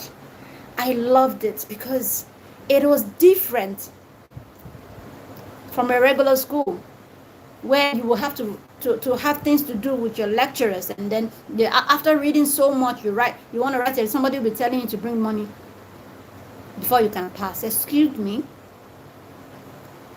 I enjoyed it because we went for lectures. Our lecturers will come. We don't know them. They don't have any business with us. I go for lectures. I enjoy my lectures. I go home.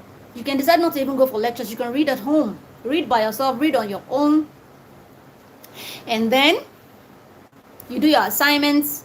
And then during the examination time, man, I usually enjoy exam time during. Oh yeah, I love National Open University of Nigeria. I'm saying it here. I always say. I also studied in Dubai as well to be a teacher, but this school, in Nigeria, I love it. And you know, when exam comes, I was always happy to write exams, because now I know that no lecturer will tell me, you pass, you fail, come and pay me or come and sleep with me. Excuse me. It is you and your computer on that day. That day your computer will be right before you.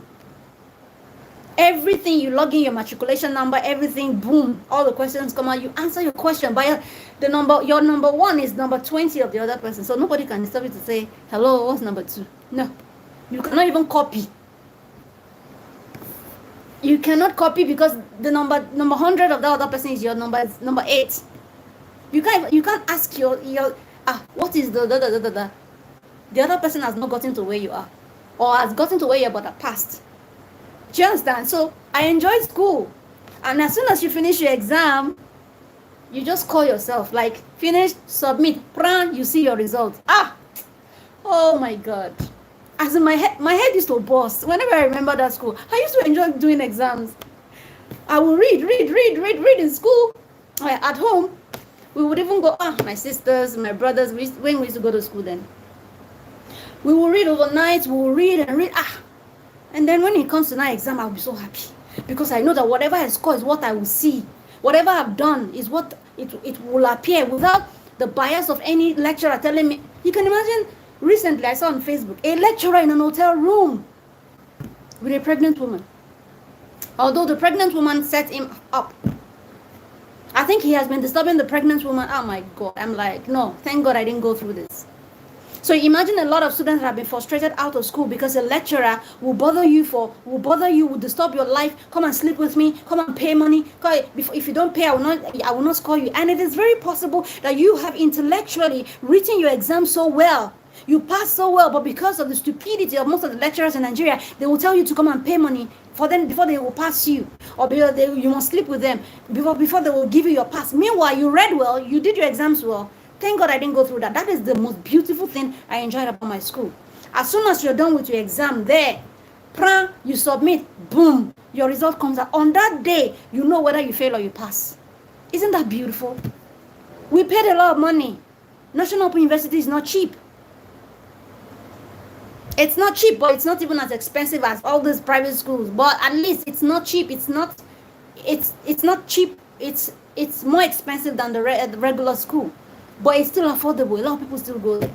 So I really did enjoy my time because what you read is what you get. You read, you write your exams, you pass, you fail, you know your result on that day. You don't need to deal with any lecturer. I know. I couldn't even afford to go through that. And I thank God I didn't have to. Because I know it would have been a tug of war. I would struggle because I'm the type that reads a lot. And then you come and tell me after reading, you come and tell me to sleep with you to still come and pass me for what I have passed. Oh my God, I don't think you understand what I'm talking about. My father made us in a way that you don't even need to be told to go and read. So now I'm used to reading. I'm used to writing, composing, doing this. And then I'm not complaining that I don't want to read. I'm not lazy to study. Then I'll finish studying with burning candles in the midnight. I remember then, we would always go for midnight reading. Me, my sister, my brother, midnight reading, we will read and me, if they stop, I will continue. And then after reading, I will go for my exam. One lecturer will still come and tell me, you must see me. See you where? That is why I love National Open University of Nigeria. Very amazing. I didn't have to go through the mess of any corrupt lecturer in Nigeria. It was so interesting. You know when somebody is happy to go for exam? I have never seen where somebody would be happy to go and write exam. I'm the one. I'm the first person you would ever know. Always happy. And then when I finish that, I'll just call my father. Hello, Dad. Oh my God. Because you will see your result on the same day. You will see your result on the same day. So I used to call my dad. I'll tell my dad, oh my God, I just finished my exam. I hope I aced it. Oh, I graduated with the second class upper. I was almost on the first class. I'm like, God, why didn't you people just give me this small mark? But anyway, in my next study, I will make sure it's a first class, not a second class. Second class upper. Okay. So it was very interesting. Anyway, I've talked about different things. What else? Let me see somebody. It's very interesting to go to school, to be honest. You have please, Daisy, can you help me with the address of Portuguese language? I hope I'm still here because I think I lost my connection. Can you help me with the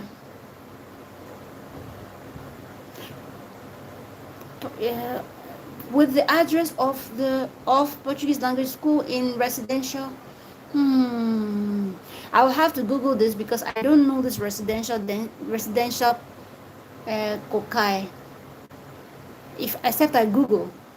Okay, so you have to send me a message on Instagram. I don't know. Esther helped me to drop my Instagram handle before. I'm not able to do. Yeah, I'm able to do it now. Wow. Let me do it right away. I've not been able to do it since. Daisy _ should I? It's very dark, right? Let me put on the lights. Hold on.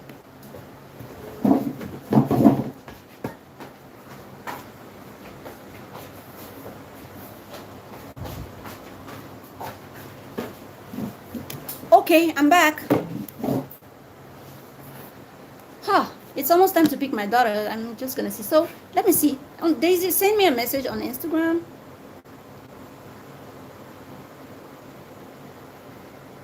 Daisy underscore Rain. My daughter is very smart. Oh my goodness. I used to be afraid of her. Like, I'm not joking. I used to be very afraid of her. Like, when she does things, I'm very scared. I'm like, gosh, is this supposed to be what she's supposed to be doing at this age? So underscore Rain. So like I was saying, so you need to keep asking. Let me see if there are other questions I need to answer. Yeah, let me see if there are other questions I need to answer. I think I've answered most of your questions.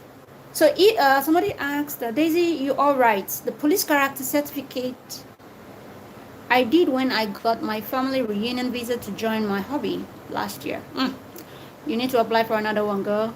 Expired before I could start the process of my residence. You need to apply for anything you want to use it for. You need to apply for another one because they will not accept an expired certificate. Okay, you need to apply for another one. It's please, somebody should tell me what's the time now. Brazilian time is 1:25.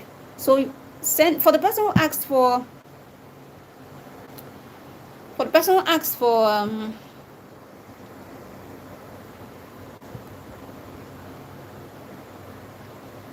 my Dubai people didn't come today because it's been a long time I talked about Dubai, so they didn't come today. When I used to be in Dubai, it's the live stream, and then they used to come around, people from India, people from everywhere, Nigeria, you know, from everywhere. So anyway, you're welcome, Chidema. Is there any other thing you asked me for? Somebody who asked me for the Portuguese school, language school, sometimes you might not get the one in your area per se. You might get the one from somewhere else that you have to transport, for example. I don't know. It depends on where the organization is. So you might likely have to take transportation, and that is why they always give transportation. Okay, they always give transportation. Now I wanted to be here for 1 hour, but then people keep coming in, and it's okay. Once it's 3 p.m. this time around, I'll be leaving because now I need to settle. And once it's 2 p.m. because it's 1:29, I need to settle down.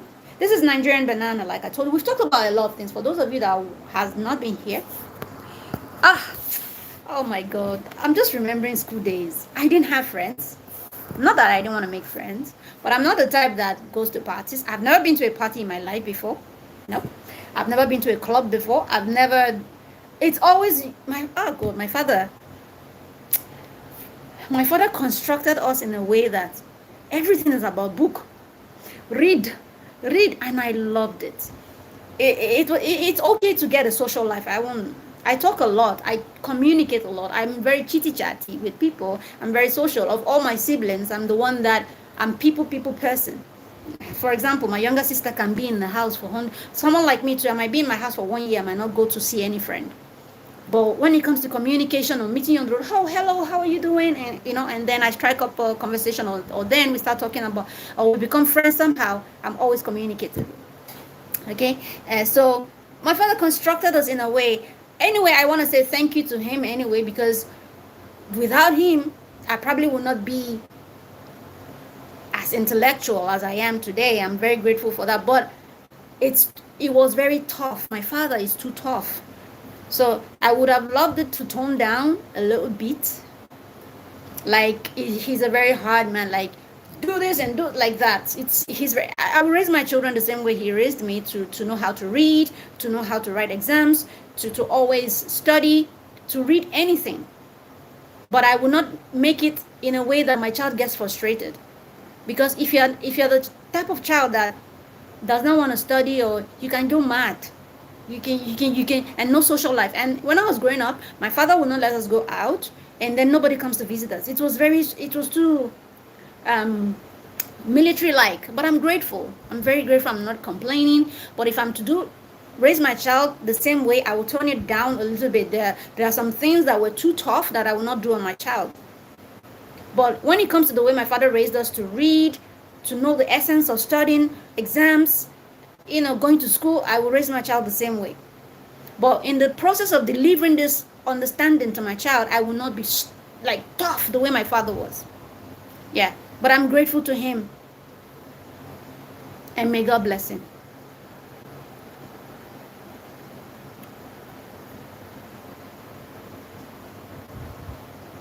And Chidima says, Daisy, I want us to be friends. I like your personality. Thank you very much. It's okay. You can write me on Instagram. I think I dropped my Instagram handle somewhere there. Yeah, you can write me on Instagram. A lot of people, thousands of people write me on Instagram every day. You guys should always share my videos because the videos will help other people. Okay, I don't know how I'm not making money from YouTube, but I take my time to still do the videos. The essence of the channel is to help people. The essence of the channel is to reach out to people to know what they don't know. When I was doing my whole anything I do in my life, I do by myself. I put myself in a position. What about people that don't know how to do this thing?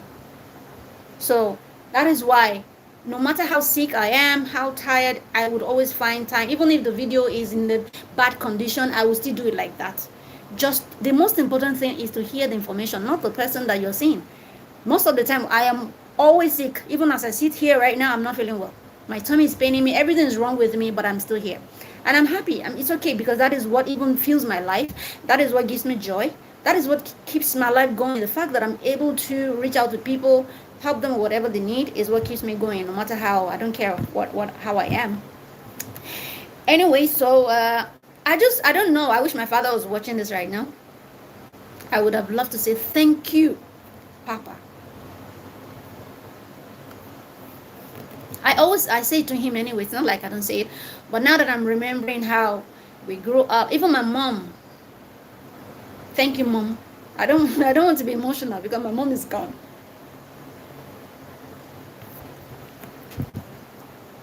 So let's see. My mom is different from my dad. My mom, they are both wired in different ways, but very, very useful. While my father is the brain box, my father is so academically intelligent. As old as he is, if you give him an exam to write now without studying, my father will write it and pass. He's almost 80 years, but give him any exam, he's that intelligent. Okay, my mom on the other hand is she's not necessarily a bookworm, but she's somebody, if she do something and she feels she likes it, believe me, the next day this woman is doing it. She's already plotting how to do it, and she will do it. For example, my mom, though their family very educated, but due to education, she's not an illiterate at all. But due to poverty while she was growing up, she didn't go to the university. She stopped at the secondary school level. Okay, that's my mom. But they had a good family, very educated family, but didn't just go to the university. They are educated. So while my mom was growing up, she worked so hard to a point where they went to this, even with a secondary school certificate, my mom got a good job. She worked at the Federal Ministry of Finance till she died. Even with a secondary school certificate in Nigeria. That is to tell you that she's educated, but because there was no money, she didn't go to the university. Believe me, when my mom was 50-something, in her 50s, because she saw how educated, smart my dad is, she vowed that she must go to university. So at 50-something years old, my mom registered at LASU. Remember I told you, even with a secondary school certificate, she got a good job as at that time. She worked at the Federal Ministry of Finance till she died. And she didn't even have a university degree then. So that says a lot about her, right? And at the age of 50-something, this woman went to school. She registered at LASU. Now remember, we are 6 children. All the sufferings of carrying children here and there. It's not easy to raise 6 children in Nigeria. You know? My mom graduated though, and she becomes and remains the first and the only person that went to the university in her family. At the age of 56. So my mom said, I must be a graduate. I didn't have the opportunity to go while I was young. She had a good life, had a good job. She started a job, I think first and ever job, Federal Ministry of Finance, till she died. And she graduated while working. And she was already old. We were already grown up. I think I was already, okay, we were in the university then. My mom was going to school, then we were also going to school. So that speaks a lot. And then she graduated. She did business administration as well. And my mom is, I must achieve things. She has that spirit. I must do this. I must do that. I must build a house. She grew up poor, but she died rich. Have you seen that before? Yes, that's happened before many times. I'm not saying I'm rich, but she wasn't poor when she died. But she grew up very poor. Anyway, we are going to round up very soon. If you still have more questions, and she got that determination from my father, because she's like, oh, my dad is so educated, my dad is very smart, my dad is intelligent, my dad has degrees, blah blah blah. She said, I must do this, and she did it at 56 thereabout, and she did graduate. So she died a graduate. Anyway, I'm reading from Akwemi now. Is there free Portuguese class in Brazil? Haven't you been watching my videos? Yes, they are. I actually made 2 videos about that. Even 3. I even listed the organizations that helped with free Portuguese class. It's in my videos there.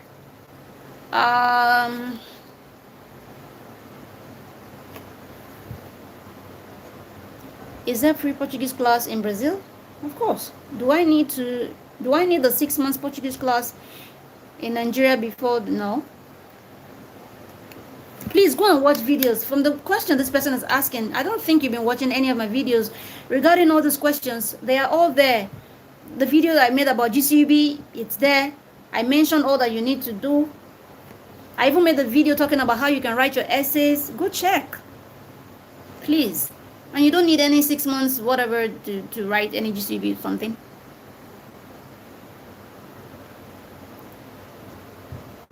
There are 6 languages you can write a GCUB. Portuguese, 4. English, French, Portuguese, Spanish, okay? They are not asking you to bring any Portuguese language certificate, okay?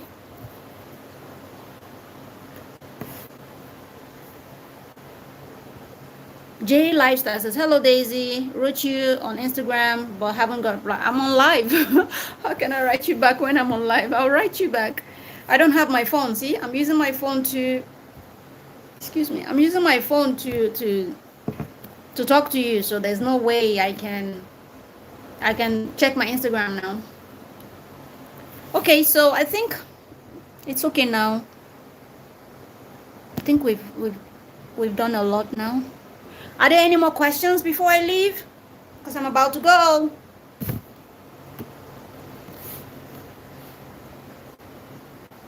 So I'm going to try my best to maybe always come online. I'll try to always come online like this, so that, you see, I see that a lot of people, from the questions that I got, I see that a lot of people even have pending things they didn't understand. But please, I beg in the name of God, if you have questions, come to my Instagram. Don't be clueless for so long.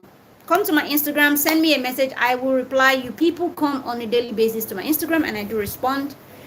Come to my Instagram, ask your questions and I will reply.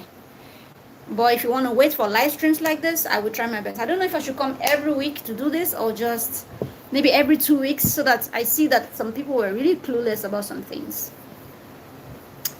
Okay, 8 people still in the building, and I think I need to go now. This is Nigerian banana, like I told you.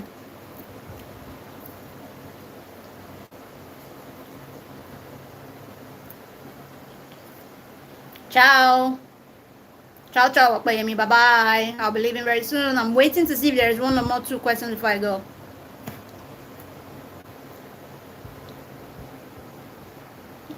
No. GCB has not ended. It's ending on the 2nd. No. Yeah, 1st of July. There are videos on my channel.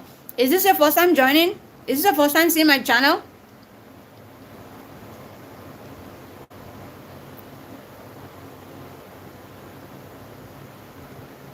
It's still on.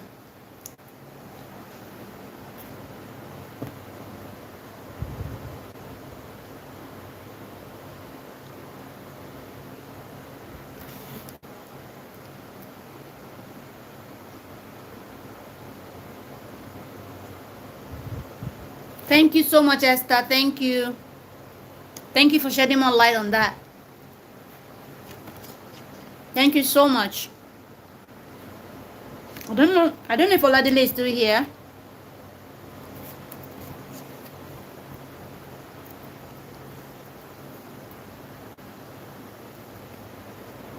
Thank you, Esther. Thank you so much.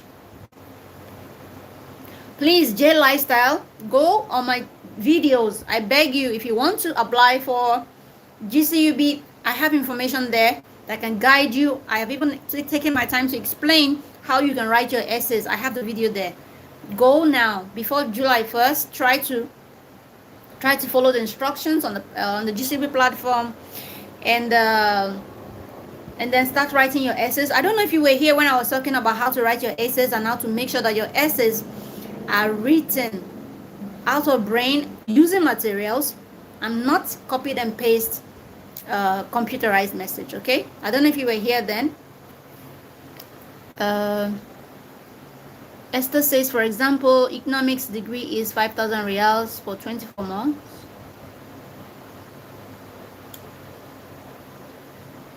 Installment that I prefer is what?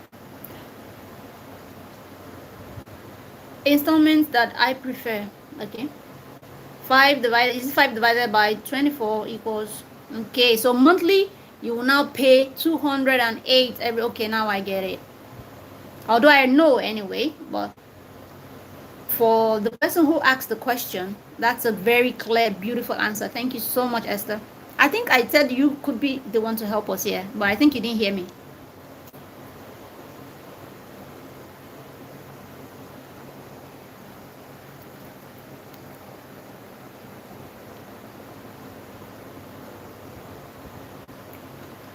But the fees are not expensive if you ask me. Esther, did you see any fees that was actually 5,000? It's not expensive, and the way you have to pay is quite cheap. It's quite nice.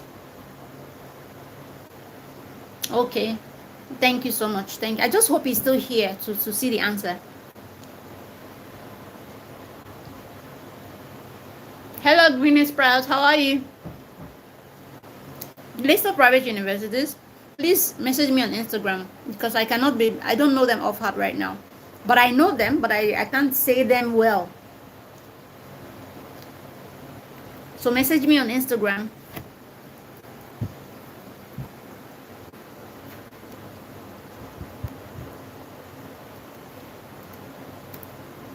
I'm giving my handle.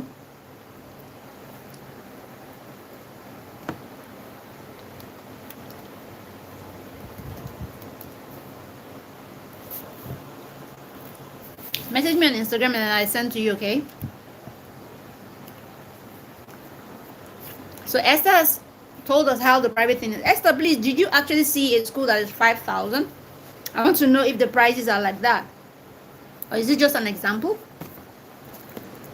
It's quite cheap if you ask me. It's not expensive at all if that is actually the price of a school, a particular school. And then you have to pay 200 and something every month. Is really cheap. I know they're not, right from time I've always known they're not super expensive. It's just that people prefer to get into public universities because they don't have to pay anything. I can translate the GCB participating universities and programs. Please help. See, listen, this is how you're going to do it. What is the course you studied in school? And what is the course you want to study? I think they'll be similar, right? Let's say, for example, you want to study computer science. Go on Google Translate. Go to Google. Put on Google Translate English to Portuguese. You want to know what computer science looks like in Portuguese. Put it on Google Translate. It will translate it for you in Portuguese. When you see it, when you go back to GCB, you'll be able to identify it when you see it on the application platform. Do you understand? J Lifestyle. Do you understand? Let me know if you understand me. Any course you want to do, take it to Google Translate. Put it on Google Translate. Let it translate it from English to Portuguese. When you see what it looks like on Google, then go to GCB platform. Check all the universities and see which university has it. You will see the similar spelling, right? You will know it. For example, masters in computer science. Write it like that, masters in computer science. So you'll be able to, when you see it on GCB, you'll be able to identify it. Do you get it, J-Style? Okay, okay. More questions? No, you guys are really coming in. You people don't want me to go home. You don't want me to go and pick my daughter, right? It's 1:44 p.m. Once it's 2 p.m. I'll be off. So if you have questions now, this is the last call. I'm not going to shift the timing anymore. I planned for 1 hour and now it's 3 hours.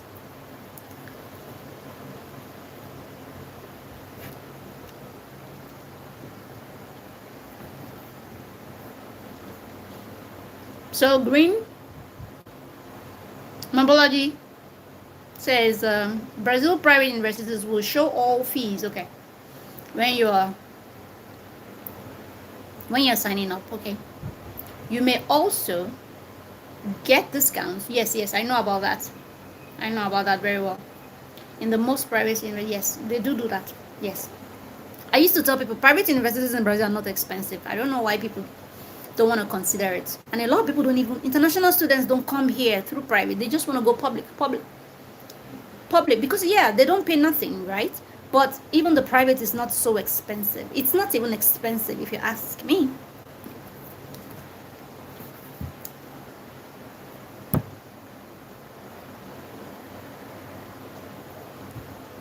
Nice places for raising kids. Everywhere is nice. The only thing you're not going to do is you're not going to go to their favelas. You know, favela is like Ajegunle. If you go to the Ajegunle, that is where you have problems. So everywhere is nice. You know what is Ajegunle? In Lagos, Nigeria. I don't know how to describe the slum. Okay, I put it that way. If you go to the slum, you see kids. God forgive me. Okay, let's not talk. You see people from the slum. You see behavior from the slum. Gangs and all these things when you go to the slum. Same thing in Nigeria, right? Ajegunle. Same thing in America. There are places you will go to that are the slums. If you go there, bad people are there. People who drink, smoke, people who do bad things.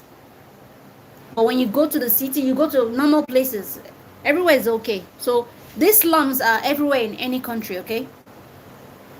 So as long as you don't go to the slum, anywhere is good in Brazil.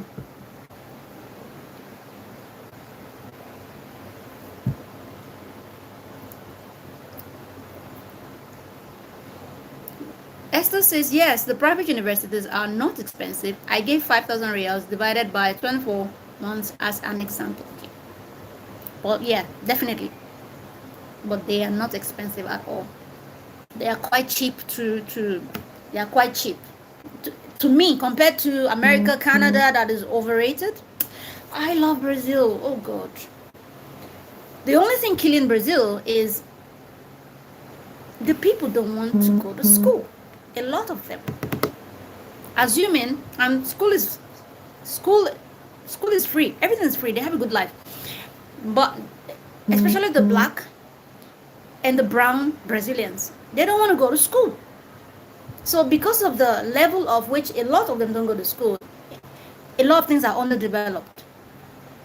So Brazil would have been outrightly competing with America, Canada, UK today if they pushed themselves to be educated more. They are white Brazilians. They go to school more. They know the importance of education more. They get the best jobs more. And then the black and brown Brazilians continue to complain. What are you complaining about when you refuse to go to school? You choose to be on the streets. You choose to make noise and sell things on the street. So who would you blame if nobody pays attention to you? Getting education gives you respect. If you don't know, learn it. Why are they complaining? I keep asking myself, hello, you're black and black, but that doesn't mean I won't say the truth. Go to school. So unfortunately, they have more of the brown and black Brazilians than the white ones. So the majority of the population is mostly black-brown. You know, the brown Brazilians are those ones we mixed, like they are mixed and they have the macaroni hair or something. And then the black is like black and black like me. Some of them don't have macaroni hair, but you see that their color is kind of confused. Excuse me. So those are the brown, and then we like this are the black. Now people like me, or even blacker than me, are the black Brazilians. Not me, I'm not a Brazilian, but I'm saying people like my color. So assuming they really go to school like the Americans, although there are lots of people in America that don't go to school, those people are just something else. The Americans are, God, they can have really serious thugs, and a lot of people think because they're Americans and they speak English, they're educated. Not all Americans are educated. Believe me, there are lots of Americans that cannot write. They cannot write. They cannot spell. They're see, let me tell you, the fact that you hear them say, "Oh, what you doing?" and blah blah, they speak whatever it is they speak. That is their language. They only speak. You think they're educated? They're speaking it because you admire them. He's speaking American English. That is his language. That is why he's speaking American. If I speak Igbo now, is that not my language? Won't I rap in my language? Won't I be fluent? Won't I sound like like an educated Igbo girl? Yeah, of course. So not everybody that speaks English in America as Americans are educated. A lot of the white Americans are not educated. A lot of the black Americans are not educated. They can't even write their own language, which is English. That is because they didn't go to school. They can't spell. I'm not kidding. So don't think that because you see an American there, he's from America. Hey, you will be shocked that a poor man's child from Africa is even more educated than an American. You guys should get this fact, please. I just look at people, they think, because you're from Canada, America, it means you're educated. Not all Canadians are educated. They just speak the language. Yes, they are blah, blah, blah. They are rapping in the language because it's their language. English is their language. It doesn't make them educated. It doesn't mean they went to school. Let's get it right, please. So let me see questions. How do we know the names of the slums? My God.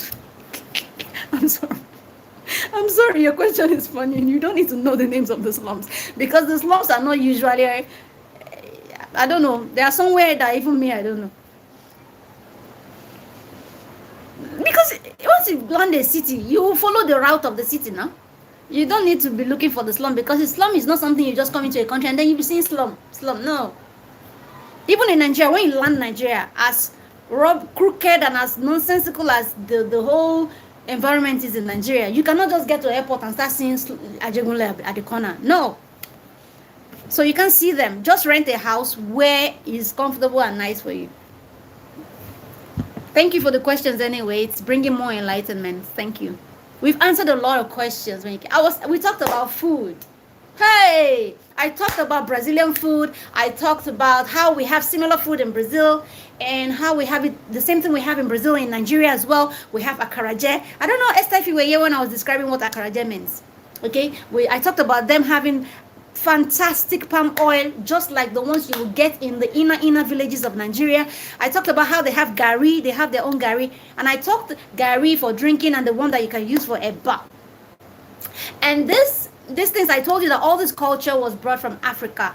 Okay, all this culture was brought from Africa. And I also talked about them because somebody asked question in the line of food, and I also talked about them how they that they eat rice and beans a lot. That is a culture from West Africa. We eat rice and beans a lot, but they eat it more than we do. Every home must eat rice and beans morning, afternoon, night.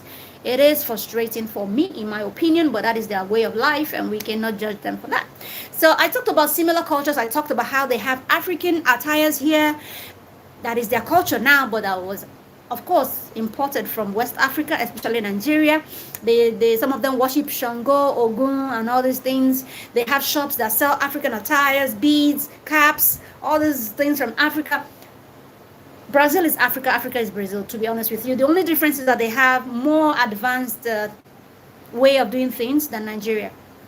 Okay, so when you enter Brazil, you just feel like you're home, to be honest with you. You won't feel different because everyone is the same like you, like you're looking like somebody. And even if you see the white one, they don't discriminate against you like racism so much. Like when you go to Dubai, you see everybody practically showing you like you're different. Oh, you're from Africa, and like Filipinos. God forgive me, I don't want to talk the way I want to talk now because usually I don't like talking down on people. Filipinos, Africa, and then they'll be feeling like they are, oh God, oh my God, Nigerians, Africans have suffered. Filipinos that in their country, I don't want to describe people. I rather use my mouth to say positive things. Filipinos are in their country. They live in mud houses. They can't even eat 2 square meters a day. And then they will sit down, be judging Nigerians. Oh, you're from Nigeria? What? Excuse me? And then the next thing you see them covering their nose like you're smelling. Because they're racist. That's Filipinos for you. I'm sorry. But in Brazil, you don't have that. They don't do it to me anyway. But it happens. They are so racist, especially people from the Asian world, all this Malaysia, India, all these people, Nepali, Pakistani. I'm sorry, I'm calling you guys out, but you guys are freaking racist, man. Go to Dubai or go to China, racist. Filipinos, they are the worst. I would never in my life forget Filipinos. They will frustrate your life at work. They want to be the best. At work, they want to see it as the best. At work, they want to make you feel as a black person, you're not worthy to be there. I don't hate them because I just see them as expired goods, to be honest with you. They will report you to your employer, not me, because I was a teacher. I worked in reputable school, so I didn't have to deal. Yes, I faced the racism when I first got to Dubai. We were in shared accommodation because of my first job. So, oh my God, it was hell. So the company will provide you accommodation. You have to share with other workers. Before I now moved to my own place when I got a job in a school. Filipinos, I don't know if any one of them comes across it. They need to change their attitude. They are freaking racist. They are anything human is not in them. They don't have pity. They don't have mercy for people. Even Indians, you see those ones that you can't even hear what they are saying when they speak English. When they speak English, it sounds like they are rapping. Like, what are you saying? You'll be asking. For real, I don't understand them. Even Filipinos, they'll say one thing, I don't get you. And then you will be the one looking down on Africans. You're Nigerian? Before you know, they'll start tackling you. They will tackle you, report. People who have lived in Dubai know what I'm talking about. Or lived in all these Asian countries, India, Saudi Arabia, they know what I'm talking about. So it's not like that in Brazil. In Brazil, you have freedom of life. You have freedom of life. Like, you cannot go on the street and if anybody discriminates against you, go to the nearest police station. It's a law. Nobody discriminates against you. They will be arrested. It's not like in Dubai where Filipinos will come, close their nose. Come and close your nose in Brazil and see if you will not land yourself in jail. How dare you discriminate against somebody? Or you want to get a job. In Dubai, I just thank God for my life because I see people go through things I didn't necessarily go through it, maybe because I don't know what stood out. I look at, for example, in Dubai, you will hear only Filipinos, only Indians, only this, only that, specifying the type of people that can work for them. How inhuman. What does the color of a person's skin have to do with what they have to deliver? Please, somebody should explain to me somewhere. Because it's like I need to fix the world. How does that relate that your color of your skin is equal to what you have in your brain to deliver to the company? And they'll start asking, they'll start telling you job description. This is what can never happen in Brazil. In Brazil, they believe everybody has the right to work and to exist anywhere, including gays. You people should hear very well. Including gays, lesbians, they don't care if you're a gay. Not like the nonsensical way people treat gays and lesbians. I don't pray. I'm not a lesbian, I'm not a gay, but do I support the way people treat them? No. Mind your business. Mind your business. If you know you don't like that way of life, focus. Face your front and move and let the person who feels that he wants to be a man but is a woman live their life. That is my mentality. If you want to be a ma, you are a sir, but you say I should call you ma, I will call you ma. It's not my business what you choose to be. What matters to me that you're a human being. Finish. You are a human being. If you're a girl, you say you want to be a boy, you go and cut your this one, you cut that one, you cut the one yonder, and you say you want to be. It's not my business. I will respect you the way you are. I will. Can I be friends with them? Yes. What happened? What's wrong with them? They are human beings, and that is what is most important to me. In Brazil, in Dubai, they will tell you when they call you on phone, maybe eventually they would even specifically, they want to see your picture. That is why Americans don't use picture in their CV. They don't use picture because they don't want to care what color of your skin or who you are. They just want to employ you based on what they've read on your certificate. So that they judge you based on what you wrote that you have achieved, experience, so that it's not based on, oh, this guy is so beautiful, come through the picture, come for interview. Americans don't use photo in CVs.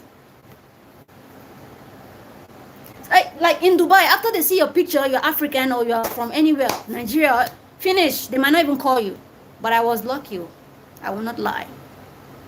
God's grace, and I have not seen that interview that I went to for the first time that I was not employed. In every school I worked. First interview, employment straight. They don't waste my time. No, so I'm just speaking based on experiences of people and what really happens in Dubai. I know this in all these Asian countries that they feel that other people are less of human. I don't respect people that bring people down. I don't respect people that think they are better than other people. You are not in any way. What makes you privileged is just destiny. Some people have worked hard all their lives, but still couldn't make it in life because destiny, not because they didn't work hard. And maybe you didn't even do anything. Somebody just came, blessed you with a business idea. Boom, you did it and it worked for you. And then you became, it doesn't make you better than the person who has tried and failed. But the person tried more than you, but she failed. But you didn't even try anything. Somebody just gave you an idea and then it worked. That is destiny. In Brazil, let me sum this up before I leave. This is what they will call you in Dubai. Hello? Or maybe you're the one that, if they say call this number for a job, you call them. Hello? Oh, okay, I'm interested in this so job. Where are you from? Are they even supposed to ask where are you from? Or what? Ask you questions based on the job. Hello? All these Indians, all this. Where are you from? They just want to know where you're from. To judge you whether you can take the job or not. It can never happen in Brazil. Anyone that discriminates you in Brazil goes to jail. I'm going to bust your bubbles. Let me tell you something. In Brazil, if you are blind, they will employ you. I'm not kidding. Nobody should tell me I'm exaggerating. If your leg is bent like this and you're using walking stick, they will give you a job. That is the right to live. That is the reason I love Brazil. As in the fact that they are so human is my most beautiful attraction to Brazil. The only thing I wished for Brazil that would have been so nice is if employment was easy for people to get. That is the only thing. And it doesn't mean that you cannot get a job. It doesn't mean you cannot get a job. It just means you need to work hard to learn a language. Unlike if you go to America, they speak English already. You just get a job. But here, it's a process of helping yourself through the language and then you get a job. I'm telling you that in Brazil compared to Dubai, here, if your leg is, in fact, I saw a dwarf. You know, in places like even Nigeria, if you're a dwarf, people will look at you like, so you want, even in most places all over the world, they will look at you like, is it you want to employ here? Because you're a small person. In Brazil, it doesn't work like that. They, in fact, be shorter than, oh my God, what can I use to describe? Be shorter than this bottle. Once you have the right to go for an interview. And once you go for an interview, they say you qualify for that, they will give you, in fact, they're small like this. Nobody will look down on you. That is Brazil. That is why I have peace. And I'm happy that my child is a Brazilian, Nigerian Brazilian. Because me, I don't want that Nigerian to be lost because she's first a Brazilian before a Nigerian. First a Nigerian before a Brazilian. Always. Because I am Nigeria. I'm not saying Nigerian, as in I am the whole of Nigeria. I will represent Nigeria for life. But will I talk about things that are not okay in Nigeria? Yes. But will I talk about the things that we do that are so super good? Yes, because there are some things that I love Nigeria for. In Brazil, there was a day I was at the bus park. I was sitting down with my daughter there. I saw a guy wheeling a woman. I think if you are not able to walk, it's just like the way they behave at the airport. If you're not able to walk, they'll give you a wheelchair. So at the motor park, at the bus park, I was sitting down with my daughter, just having fun, looking everywhere. And then I saw this guy wheeling a woman, pushing her to wherever her destination was. And all of a sudden, I look up, I look at the guy. This guy's eyes is blind. And this one almost like, one is gone and the other one is like almost gone. I'm like, I was so impressed. They gave this guy a job, knowing that he has to deal with people. If you don't see the people you're willing, how can you work? In most countries, they will look down on you because you're blind, and then the other eye is almost gone. This guy had a job at the bus. He was actually putting on their uniform. I'm like, Brazil is just amazing. This guy cannot see him. He's even handicapped himself. He's willing somebody that cannot walk. Do you understand? Guys, can you just understand what I'm saying? How human the country is. They consider you as a human being, regardless of your color, regardless of how you are. They don't care whether you are short, you're too short, you are ugly in the face, or your hand is broken, or you are black. I have seen where somebody was working in the prefectura, local government. This guy is practically, I don't want to use a word that will bring the person down. You know, when the person has what is this thing called? Down syndrome. Do you know the meaning of Down syndrome? You know the way they look. I don't want to describe. So the reason I'm living in is not because I cannot go to America, or because I cannot go to UK, or because I cannot go to my major attraction to Nigeria. Brazil is how kind, and you can only feel comfortable. You can only relate with it if who you are is what you attract. As in, who you are is what you can identify. You cannot identify what you're not. Some people will still come to this country and as foreigners, despite all their kindness in Brazil, will still complain. Very ungrateful people. You come to another man's country, they are so kind, nice, accepting of you. You can do everything almost for free. They will still complain. Like in their country, their government has anything to offer them. Nothing. And they go to another man's land and then they come. It is people like them that are supposed to go and live in Saudi Arabia and Dubai, so that they will treat them bad very well. If you come to another man's land, don't complain. Like one lady from my YouTube channel, I will never forget this. She's from Nigeria. My heart broke. I find it difficult to relate with people that are very ungrateful and people who are not human. Now, this lady came to me through my YouTube, right from when she was in Nigeria. I tell you, I receive a lot of messages, right? From Instagram, and then whatever their questions is, we solve the problem there. From Nigeria, she has been writing me, asking me questions. I was replying. Eventually, she came with her family. She got here. She was asking me about to work, how to get a job. And then she was pregnant. I now told her things that she can achieve with pregnancy while pregnant. I now told her about the free transportation card for pregnant women. I told her so many things that she didn't know. I told her about Bolsa Familia for people that have, even if you don't have a Brazilian child, but you're legally documented and you have a family but your income is low. I told her about how to go register for that money. Do you believe me? Then she now told me, how much am I receiving? I told her how much I was receiving for me and my family, like not all the whole family, me and my child. I only registered my child, me and my child, because I don't want it to look like the other party has money. So I wanted it to be all about me and the child. So they focus on us and give us our money. Because if you include the person that is working, the salary they might not give because that person is working, right? Your partner is working. So after I told her what I was receiving. She said, okay, she was very happy.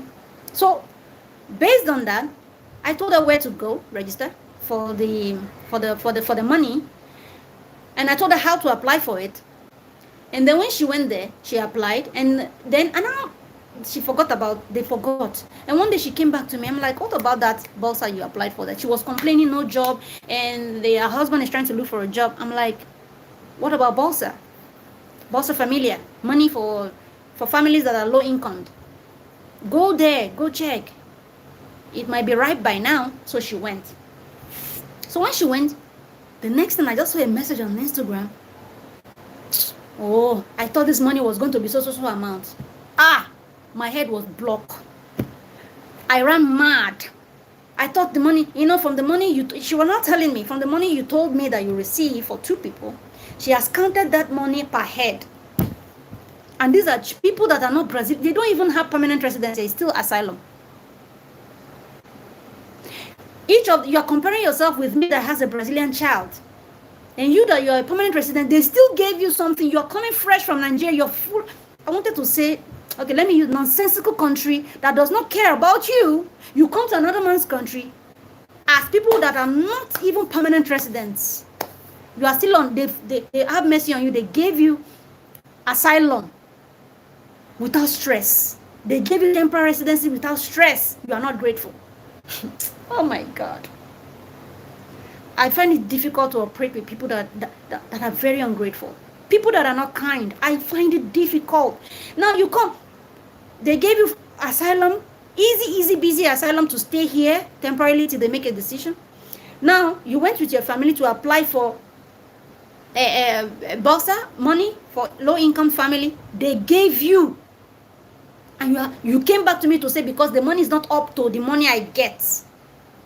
Counting per head all her children, counting herself, counting her husband. Because I told her, so amount for me and so amount for the baby. So together, this is what we take. So she has counted it based on that of all her children. I think she had up to 4 children. Then husband. Then she counted it per head like that. And then she accumulated it together and was expecting that lot. Then when they now gave her what they gave her, for the whole family, she was complaining. That woman is from Benin. Those people, I don't want to make this tribal. God forgive me. May they learn the spirit of gratefulness. And may anybody that has the spirit of ungratefulness learn how to be grateful. And do you know, I was shocked. I held my phone like this because my phone is my weapon when I'm responding to people. Anything I do with my YouTube, I was holding my phone like this. My hands were shaking. You come from your dead country where your presidents don't care about you. You come to another man's country. You don't even have permanent residency yet. You are on asylum. They even gave you asylum to stay. They now give your family free money every month. God, how else? And you came to me to my Instagram to say, and that thing you told me to do. They only gave us what I was expecting. If I want to do it, I will just bring the picture of the girl and I'll show you on Instagram. I will expose it, but I will not do that. How ungrateful. With your dead Nigeria that is not working. Brazil gave you a life. And you're complaining. My hands were shaking. I wanted to cry. Do you know what it means? You, your husband, your children. It means every month you are short of something. You are short of money. Something without working. Then that means you have the opportunity to go for language school. People are very ungrateful. I don't want to get emotional, please. And then I said to this lady, they gave you so amount and you are complaining it's small. In Nigeria, do they even consider people are suffering in Nigeria, nobody cares about them. And you come to Brazil, they give you and all your family free money every month and you are saying it's small? They give you free money? Since that day, I just stayed in my lane. I never spoke to her again. That doesn't mean she right. Even she got the memo That was the only question I asked. They gave you that much for your whole family. You don't have to work. Just go and learn language and prepare yourself for the world. And if you like, you don't even get a job. You just continue to do your side business. They will continue to pay you till thy kingdom come. After I said to her, so they gave you this money and you're ungrateful? That was the last thing I said. Even she got this. She has not even messaged me since that time. It's very sad. Well, me, I'm even praying that I should get well and go back to work so that they can take their money, because when you get a job, they'll stop the money. I want to work. She's an Ishan woman, I think. Let me just say it. She's from Edo. Very ungrateful. And this is on top of the fact that you can even go to the class to get food and they give you free money every month. You can get food for free. Box of food in Brazil for free as a low-income family if you want to go. And then you're receiving free money from the government. So why are you complaining? And when she gives birth to, and then when I told her about the free transportation, for pregnant women in Sao Paulo, she got the card, and that means she'll be transporting everywhere for free. Please, you people should just learn to, as in ungrateful people should learn to be grateful. Let me read comments, because this girl's topic, I don't want it to mess my emotions up.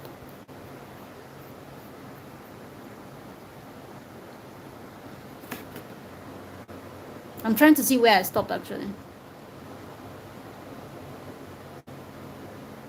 Okay, Esther says the private universities fee are affordable. They give you the opportunity to pay based on, yes, true. Okay, I think I read all that stuff. There are questions. Baba Tokwe, I'm so sorry. I was so passionate about what I was talking about. I'm so sorry. Let me see. I applied for GCB. Seeing your video. Okay. Now, I hope I'm saying that well. I applied for GCB after seeing your video. Oh, thank you. That's nice. I'm happy to know that. A lot of people would have seen it anyway. About GCB, okay, I applied for GCB after seeing your video about GCB mob scholarship. I didn't attach my academic transcripts. Is that okay? To upload only when they will ask? No. And well, everything is by God's grace, okay? It's a requirement actually that you must have a transcript, so let's not take that away. But in the absence of that, as long as you have written your essays very well, let us hope for the best and let's pray that grace takes over, okay? But my question is, why can't you just quickly get the transcript? There's still time. There is still time. It's July 1st. It's still a long time. You can still ask for a transcript from your school. Schools do give students their own individual copy. So why not just ask and then go upload it, okay? Then she says, I didn't attach my academic transcript. Is it that okay to upload only when they will ask for that? Thank you, Daisy. Okay, I think I finished. Baba Lola says, please, Baba Tokbe, please, I need clarity about the police certificate expiry before registering for residence. See, it must not expire after 3 months. Police report expires after 3 months, okay? So check your police report. If it's expired after 3 months, you cannot use it. And meanwhile, when you're coming to Brazil, once you see that the police report is close to expiry or mid-expiration, just do another one, because so that, except maybe you're coming in as a student now, then maybe halfway, it's still halfway, you can still use it because you'll be coming in anyway, so you can quickly go to the Policía Federal to register yourself. But once you see that, because usually they will need time also on your police reports to process your residency. So just make sure you still have at least 2 months on your police report, at least 2 months, because when you bring it over here, they need time. It must not expire while you go to submit, and it must not expire during while they are while they are processing your permit. So just say 2 months is okay. It expires after 3 months, right? So let's say 1 month is passed. 2 months on your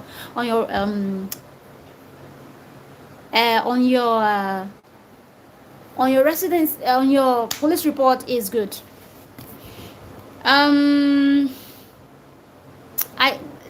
Tade, I hope I answered your question very well. Esther says yes. I don't know what the yes is for. I've forgotten. Please, if you can remind me, that would be nice. Then John Osaro says, we love you, Daisy. I love you too. Esther says, God bless you, ma'am. God bless you too. Dear Lifestyle says, Daisy, you are special. Love you. I love you too. Thank you so much. Mio mignon. I don't know. Whatever. You know who I'm talking about. By the way, I am from in the Asian world. Okay. Although my look is similar to the Philippines. Yeah, you guys always look alike. Even Nepali looks like the Philippines. Some Asian countries look like themselves. Yes, I understand you. I know where you're from. I'm very familiar with people like that. I think you asked me a question earlier. I know I've answered your question. Although my look is similar to the Philippines, yes. I know you guys very well. I think you asked me a question somewhere here. Say all those pieces broken and scattered, in mercy gathered men that I know. Let me see more questions. So take this heart, Lord, I'll be your vessel for the world to see. Say your life in me. Okay, let me read. Solid Movies TV says, you are such a wonderful person. Thank you so much. I really appreciate. And Solid Movies says again, I used your visa application to apply for a visa just a few weeks ago, and I'm hoping to get visa soon. May the Lord make it happen. You mean you used my visa video? Okay, the one I made to how to apply the video. Yes. Thank you so much. I hope and pray for the best for you, and I pray the Lord God Almighty makes it happen. Okay. All right. I think I spent a lot of time with you guys. It's 2:21 p.m. here. If you still have questions, I'm still here. My daughter will be coming around 5 p.m. It's 2:22 here. So if you have more questions, let's just be grateful. Stay grateful. Like I said to you guys, Brazil is one country that will employ you no matter your physical condition. I am attracted to this country because of their level of kindness. That is why whenever I make a video, I am always happy to talk about them. I don't want to be in a hostile country. I have lived in a hostile country before where I see people very unkind. Very unkind to other people. So imagine somebody calls you on phone. You call maybe somebody who wants to employ. He says, oh, so job is available. Call this number. And then you call. Hello, where are you from? That's the first question. They want to determine whether the color of your skin befits that job. That is crap. That is why it is very important in every CV, pictures should be taken away. It is supposed to be a law, because if I was the president of the whole world, I would tell nobody should ever put pictures on CV anymore, because they judge you based on that picture. A lot of people judge people, oh, this person is black, you cannot take this job, because they've seen your photo on the CV. If I was the president of the whole world, I would scrap that photo putting. And that's the system America practices. In Brazil here, they don't care. See, if you go to the hospital, you will see gays. I will say it loud. Lesbians, people, if you like, wear earring from here to down. They don't care. Why should people care so much what you look like, what you wear, who you identify as? Let people identify as whatever they want to identify as. If they're men, they want to be women, so what? Why should we treat them bad? Why should we castigate them? Why should we bring them down? Why should we insult them? Why? They say because you are a woman, you are dressing like a man. So what? What is my own way? You are a sir. You say I should call you ma. I'll call you ma. what matters is that you're a human being. Finish. That is for me. I relate with you. I talk to you. If you go to banks, you will see, hospitals, you will see gays openly practicing, wearing women clothes. I love Brazil. They give you freedom of life. They don't care what you are. Like, as I can relate with their kindness. Leave people to be what they want to be. Face your life, mind your business. Focus. If you're not comfortable with gays, I'm not gay, I'm not lesbian, I don't have anyone that is such in my family, but I can relate with them. What is wrong? I remember one scenario, right? When there was a time, because my babe, my child, she's a community baby. Anywhere we go, people like to carry her. And okay, before I go into that example, so like I was saying about Dubai, right? They'll call you, or once they see your photo, they throw your CV somewhere. You're black, you're from Africa, you're black. But if you're black American, let's not get it right, they give you preference because you're from America, even though you're black. Though those ones too, they face their own discrimination in a way, not in Dubai anyway, but in their country, right? They face racism, black Americans, right? But in Dubai, once they see, like all these Asian countries, that you are black, you're this, only Filipino, only Indian, only American, only... Even if you want to rent an apartment, it's a problem. They will have to ask you where you're from. What is that? It doesn't happen in Brazil. You have the freedom to rent a house, no matter what you look like, no matter where you're from. In Dubai, they'll be shouting, Nigerians, as if it's the... See, Indians are the most criminalistic people anywhere in the world. Quote me anywhere. Criminals! But they do their own codedly. Indians will defraud you, and then they will use that money to open a big supermarket. Indians will defraud people, but they will use that money to open a bank. But Nigerians, when they defraud you, Instagram. That is the difference between an Indian man or Indian person and Nigerian. That is why we are loud everywhere. People are calling us like we are the most fraudulent. No. Indians are the most fraudulent. Pakistanis, but India is the boss. So, but because an Indian person would rather use that money he has defrauded to open a business, nobody looks at them as thieves.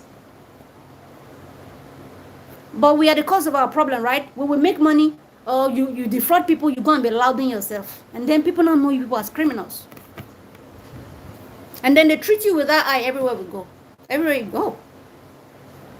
And then the way they scream, Nigeria, Nigeria, Africa, Africa, Africa. What is Africa? Nigeria, Nigeria, Nigeria. They'll be screaming our name as if we're the most useless people in the world. But come to Brazil, nobody even knows whether you are Nigerian, whether you are from Afghanistan. Nobody cares. I say you cannot rent a house peacefully in Dubai because of all these Asians. I'm sorry, if you're an Asian, I'm sorry. But I say you cannot even exist with them.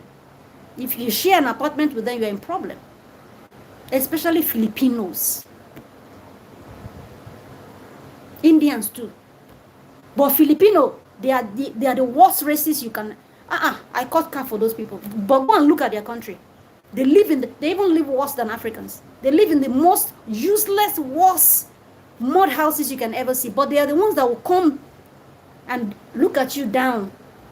They will bring you down. They're racist against you. They will cover their nose when they see black people. They will report you at work. They want them to terminate you if you are doing so well. When I was working in schools in Dubai, they respected me. They couldn't even come. They wanted to befriend me because they saw that the difference was clear. And I'm not the loud type. I look. The only time you see me chit chat is when we are talking friendly. But before you see me answer any sensible question, it takes time. I don't talk anyhow. But when you talk to me, we are friendly. We are talking on a friendly level. Yeah, we can chit chat about the world, anything happening around the world. But if you want me to answer a sensitive question, you want to get sensitive things from me, it takes me time because I think before I talk. And then so because they know they are the most privileged, Filipinos are the most privileged in Dubai, they use that as an advantage. Just be a Filipino. They don't care if you have anything in the head. You are employed. That is Dubai. Maybe Saudi Arabia too, like Qatar, places like that. Once you're a Filipino, even if your head is empty, you don't have brain, you don't have anything to offer the company, they will employ you. Don't worry. And a lot of them, God forgive me, I'm trying to look for an empty container. But because of the color, they know they are privileged in Dubai and all these Asian. Let them go to places like America and see if they will not shuffle their CV very well and see if they have brain before they employ them. Let them come to Brazil and see whether they will not shuffle their brain and see whether they fit the job before they employ them. They will shuffle your brain, see if you have experience before you employ. But in Dubai, no, just be a Filipino. You don't need to have brain. You don't need to have sense. They will employ you. Yeah, Africa, hello, especially, what do you just call them? Africa, Indian will go, oh, are you African? Okay, only Filipino we want. Only Filipino, only. That is discrimination. It is against humanity. That is what I'm trying to say here. It can never happen in Brazil. If you like, be blind. If you like, be crippled. If you like, be gay. If you like, be lesbian. If you like, they will employ you anywhere. I have seen it with my eyes. I go to hospitals very well. I see gays. In fact, the men, the men will wear women clothes, and then their hair will be so long. They would even do more than a woman. If you see them, they're even more beautiful than me. They will tattoo. They will dress. They will do the makeup like they are working on the banks. Nobody discriminates against them because they are gays. No, and I support it. They have the right to life. They have identified to be what they want to be. It's okay. I'm not Jesus Christ to say, why are you like this? What is my business? But then, even when you're normal, because you're black, you're not getting a job. Then it means you're smelling. It means you're this. It means you're that. But in Brazil, it's the opposite. If you like, be lesbian, wear woman clothes. Be man, be wearing man clothes. They employ you. Even if you go to their banks, you will see them wearing anything. They don't wear suits. Their girls can even wear things that are short, showing their body, their arm, all their tattoos will be showing. That one I don't support. I believe if you are going to work, you should dress properly. That I don't support. But I'm just trying to let you know how free they are. They have freedom of life. In the banks, you will see them. They can dress anyhow they want. They don't have to be suited because they're going to a bank. No, they wear anything. You would even see part of their body, and their tattoos will be this long everywhere, earring. But I don't really like that one. I prefer that people dress. If you don't wear a suit, then dress to cover, because you're going to work. But that's just to tell you that they have freedom of life. So I was reading something. We're going now. I'm tired already. Damilola says, hi ma'am Daisy, good to be back again. What's a typical CV in Brazil like as against the Nigerian? No, it's practically the same. It's any particular no. It's the same. So the CV that you use in Nigeria is applicable here. Yes. So Damilola, Africa. I'm telling you, that's what they Africa. This is how they go. Like as if Africa is one bush play. Oh, Africa. But I'm gonna rest. Anyway, we're soon gonna round up. Any more questions before I leave? It's almost time to go. We've talked about a lot of things today. So I was trying to explain a scenario where I remember one time in the light of me talking about acceptance of who anybody is in the job workforce in Brazil, and that they don't discriminate against your skin color, they don't discriminate against whatever you identify as.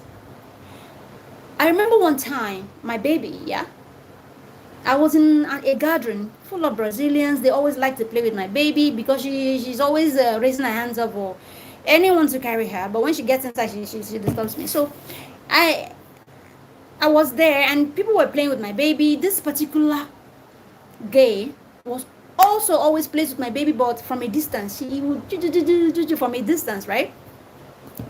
Well, I understood why he was doing that, but I didn't bother to go to him and say, you can go close and play with her. Everybody plays with her. Everybody carry her from one hand to the one hand. That's my daughter. Then one day, I think this guy loves the baby so much that every day he will come to my baby from a distance. Yeah, he's gay and he dresses like a woman. He's a man, but he dresses like a woman, and then he identifies as he feels as a woman. I don't have any problem with that. And then he will play with my baby. People will carry.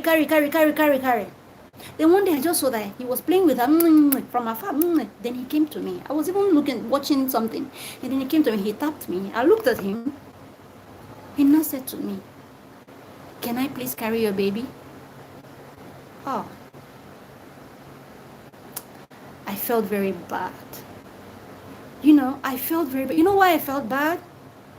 Because every other person carries my baby, but he's looked at himself and thinks he's not worthy to carry my baby because he's what? He's gay. I wanted to cry that day. Nobody should feel less of a human being. So what if you're gay? So because you're gay, you think you cannot carry my child? I told him, go and carry her. I felt very, very bad. He shouldn't have come to take permission to take the child. He should have just carried the child the same way every other person that thinks they're normal is carrying the child. So immediately I told him, go get the child. You needed to see how happy he was. And I said to him, don't ever feel less of yourself. You are human. And he was very happy. And then he carried the child. He played with my daughter. He played and played. I felt very bad. I'm like, what is this? How can somebody feel that they are not worthy to go where another person is going because they said I'm a man, but I feel like a woman? It's a mental thing. If you judge people like that, you're a bad person. They are not normal. They need help.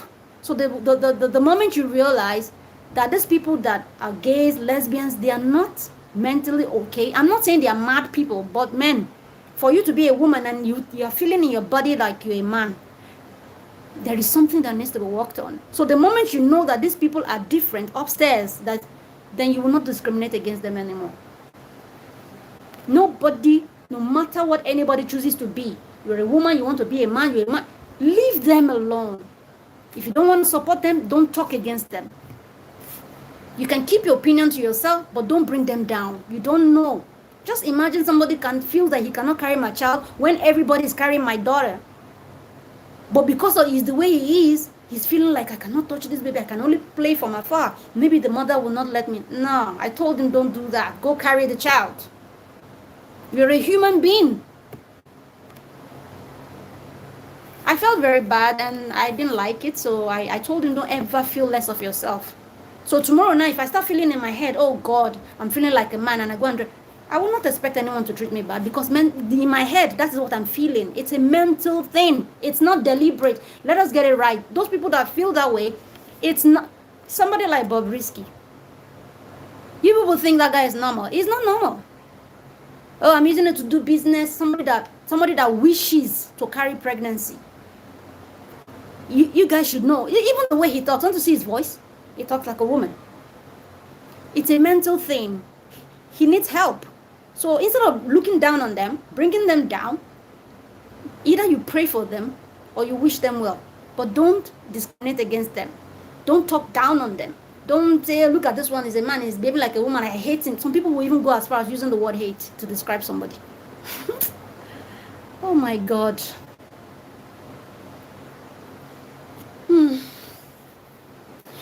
Anyway, let me see if there are questions.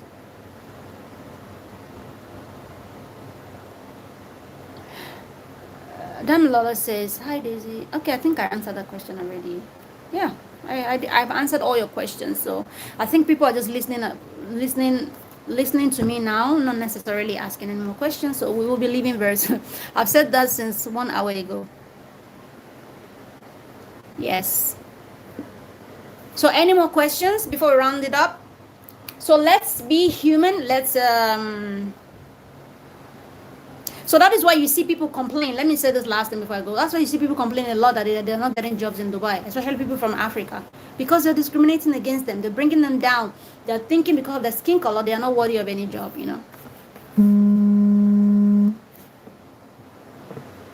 And And that's not fair. It's not nice. It's very inhuman. And that's what can never happen in Brazil. You're worth anything, anybody. Even if you're on asylum, the fact that you're on asylum does not mean, asylum ID does not mean a Brazilian citizen can maltreat you. No, it doesn't work like that here. You have the same rights, even as an asylum seeker, as a Brazilian citizen. Nothing makes you less than anybody. That is Brazil. And I love it, okay?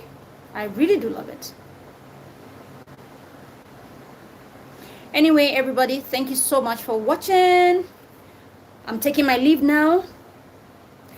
I'll see you maybe in my next video, yes, because a video is the next thing that will come up. So another live stream, I don't know if I'm gonna have another live stream. Do you think we should have live streams like this? Let's say maybe once in 2 weeks. Let me know in the comment section. Let me know. Once in 2 weeks, once every week. Let me know. What do you want? For people that are still here, do you prefer we do? Some people are still here, so I'll let. If I don't get any answers, it means I have to think about it myself. Do you want live streams once a week or once in 2 weeks? So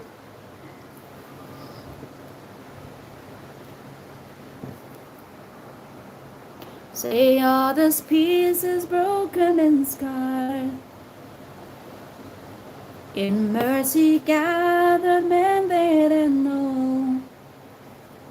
I'm still waiting now. Some people are still here. Oh, somebody says, why am I not getting every week, ma? I'm gonna try my best. Okay, every week, okay. Esther said that's a good idea. Once every 2 weeks. Okay, once every 2 weeks. So let's see which one carries the vote.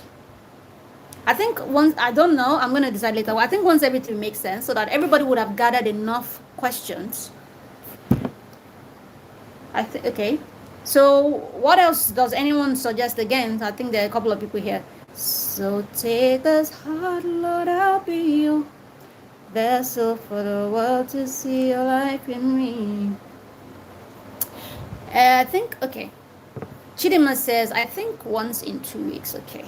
Once in 2 weeks makes sense. So 3 votes now. Everyone's vote counts. So are there is there any other person in the building that wants? Anyway, these 3 is enough for me to make a decision. But if you still have your own opinion, you can actually drop them before we go. Yes, I'll be leaving in just 5 minutes. Now, for real now, I will go in 5 minutes. Thank you all so much. Before I leave, within my 5 minutes, let me keep talking. If you still have questions, you can throw them in. Thank you all so much for gracing my occasion. Thank you for coming around to ask me questions. I'm very, very, very, very happy to be here today. Tomorrow, I have not ultrasound, endoscopy. I'm very happy because it takes a long time to get that test, to get appointment for that test. I'm super excited. So I'm very happy. Tomorrow I have to go. Hey, they told me to fast 12 hours. My goodness. And okay, I've not even eaten anything today, so it's already 2. Okay, I ate banana just now. And that's the only thing I've taken. So I need to eat fast before. I need to eat something very fast so I don't get too hungry tomorrow, because they told me to fast for 12 hours. And then before I have my endoscopy done. So you guys should wish me well, wish me luck that whatever is my problem, whatever is the problem, whatever it is that is hurting my tummy, God should make them see it tomorrow. Because the faster they see your problem, the faster they will book you for a surgery. But if they don't see the problem, that means they have to conduct another test for me, and I'm tired of waiting. I'm tired of going for hospital sessions. I'm tired, so you guys should pray for me. And it's been 5 years of pain, man. So please, I just want them to see whatever my problem is tomorrow, so that I can get a date fixed for my surgery fast, and so I can be well and I get a job and I work. I think I explained the importance of getting a job, right? I explained. I did explain. I think so, right? Esther, Chidima, did I explain? I think I did. I wanted to say something as well. Even if you're receiving ulcer, If you're receiving Bolsa Familia, the monthly family, whatever I talked about, if you're receiving it and you open a company, it's very easy to open a company here. You don't even need to pay. If you go to all these organizations I always talk about, all these charity organizations in Brazil here, they will help you open a company without you paying nothing. So don't let anyone dupe you into anything. There was a girl that came through my YouTube channel as well. She's here. She had a baby here. And she was saying something like, what was she saying? I wanted to say something I forgot. Can you imagine? She was saying something like somebody, okay, I can't remember that's what I really wanted to say. So if you open a company here, it's free. You can open a company here for free. No. So you need to approach all these organizations I talk about: Caritas, Misal Paz, CIC, ADUS, all these organizations, right? They will help you. Thank you so much for wishing me well for my health. They will help you open a company but monthly you have to pay your tax. So it's either you really have something running in the company, or some people just open it and then they don't really have anything they are running there like that, but they open it. But government's own is that you pay tax. Once you have a company, you pay tax, just like you're going to work, you pay tax, okay? But it's not expensive, like 40-50 reals or 60 reals every month, or 65 or every month. But when you grow old, when you're older, there are benefits you get back. There's another thing I didn't mention when I was talking about jobs in Brazil. I don't know, this guy that asked about the job thing in Brazil, about Brazil, I don't know if he's still here. One thing about Brazil is, if you're working in Brazil, if you're working in Brazil and you lose your job, if you lose your job, the government will make the company pay you. You will receive a lot of money. If they sack you, sorry, not that you lose your job. There's a difference between losing your job and then being sacked. If the employer is the one that sacked you, oh my God, they will pay you. Don't go and do anything. I'm not saying go and do anything that will make them sack you. Be diligent at work. Do your best. Don't offend your employer. Don't do anything wrong. Reputation matters a lot. I am just explaining what jobs in Brazil entails. I'm explaining what jobs in Brazil and company entails, okay? So please don't go and do anything wrong at work. So if your employer sacks you, they will pay you a lot of money. So, but if you lose your job, if you leave by yourself, that money will not be, okay?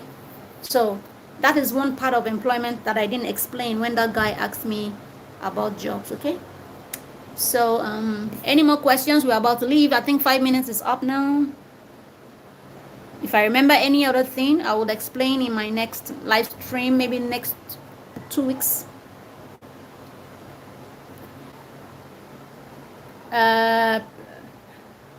Esther says perfect, Eileen. Okay, Chidima, I wish you good health. Thank you.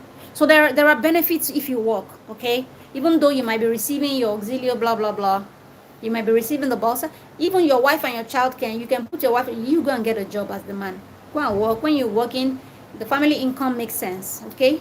And if the wife likes, she'll just take up small jobs around. That is if you don't want to build a career. For somebody like me, I'm career. I was a teacher in Dubai. I cannot go and sit at home and be collecting government money and then my career is dead. I cannot kill my career. And all the things in my head will just rotten inside my brain. No. I have to vomit everything out into a system that needs my brain. Okay? Then when I grow old, they can take care of me back. I can enjoy some benefits because I'm paying my tax, right? So you can temporarily accept the auxilio. I don't know how you want to do your family thing. You can do it however. You can get the monthly payment for you and the family and just do jobs around if you like. Then you can also get a normal regular job. And I talked about something like if you want to travel. What if you want to go have fun? For me now, I'll just carry my daughter, okay? She has a passport. She doesn't need a visa. Then me, I need to apply for a visa. I want to go to the UK, for example. So if I'm applying for, what will I tell them is my employment? They will not give you the visa because you don't have a job registered in the country. They will need to they will want to be able to see the UK embassy, the American embassy, Canadian, German embassy will want to see that you have something that will bring you back to Brazil, which is your job. And the embassy will also like to see that there is money coming from your work into your account, so you have something to sustain yourself. So those are the importance of getting a job. So don't rely so much on Bolsa Familia, money from the government. Don't rely so much on that. And you should also respect the system. As much as they are helping you, helping your family, you should also give back to the system. Don't just be taking. Don't be selfish. Give back to people that gave you life, people that gave you give back to the country. Work, pay tax. All these taxes and everything are things they used to repair the country, make things work in the country. Do you understand? So, hey, hello. In Brazil, Apple Colette. Hey, I think I remember this lady. You came to me on Instagram, right? Anyway, there are always lots of people, but your name stands out because I think you're from Cameroon. You came to me on Instagram, right? If I'm not wrong. No, you're a Nigerian. This Agbo stands you up. There was one Colette. Here in Brazil, they'll say Coletti, but it's Colette. Colette, is it Coletti? French. Anyway, how do you pronounce your name? But in Brazil, they'll say Coletti. Their T is always like chi. Dinheiro. No, dinheiro is D. G. D sounds like G. T is chi. Hi, how are you? Apple. So we're talking about a lot of things. We're about to even round up. You're just joining us. We've talked about so many things, so many questions answered. So if you want to go back to the live stream later, it's okay. I know it's a very long one, but there was a lot of things to learn. She says, yes, I did come to you on Instagram. Yeah, I remember. So you guys bear Agbo. Agbo sounds like a Nigerian name, although you guys are very close to us. So there might be similarity of name. Oh, you told me you were married to a Nigerian. Yes, I remember. Aha. You see, I don't forget my people. You told me, I think I'm correct, right? God, I better be correct. Agbo, yes, I did. I came to you on Instagram. I'm from Cameroon. Yes. We've answered a lot of questions. We've talked about a lot of interesting things. I don't know. You might want to go back to watch what we talked about. Answers with questions. You can just sometimes just put it on and listen to it while in your toilet, while washing plates, and then listen to the whole thing, and so that you can learn from it. You just came. Thank you so much. So, any other questions before I leave? Colette, Colette, I don't know. In Brazil, we will say Colette. Agbo, Apple. Let me just call you. What have you decided to do about you said you were in Bahrain, right? You said you were in Bahrain. So what have you decided to do? Okay, yeah. It's very nice. Oh my God, people asked very reasonable questions. I'm glad I actually came up today.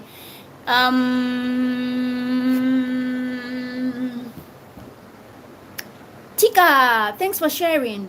You're welcome. Oh, Tika, have you been here? Thanks for sharing. What exactly? Let me know. You know that we talked about a lot of things. What did you hear? Yeah, I will go back to the video. Okay. So what did you decide to do, Kolechi? Where's the best state to live in Brazil? There is no best, there's no worst. But I tell you something, yeah? The two best cities to actually live in, if you really want to see, I don't know, I feel Sao Paulo, because we are all here to work, right? We're all here to get a job. And I just feel opportunities generally are in Sao Paulo. Then maybe Rio de Janeiro, but Rio de Janeiro, I've lived there as well. It's quite quiet in Rio de Janeiro. It may be very hard to get a job, even in other cities. Even other cities that are inside are even worse to get a job. That doesn't mean you're gonna get a job. Sao Paulo still remains the best, because it's like, I don't know if you're from Nigeria, or I don't know where you're talking to me from. And every country has a big city, right? Every country has a big city, right? So the big cities always have something to offer people. So that's how Sao Paulo is. So I would suggest Sao Paulo if you want to get a job. Yeah, Rio de Janeiro is quiet, very quiet. I've lived there. I lived there for like maybe 7 months or 8 months. Very calm, enjoyable. But if you want to enjoy your life, you have money, you are comfortable, just go and live in Rio.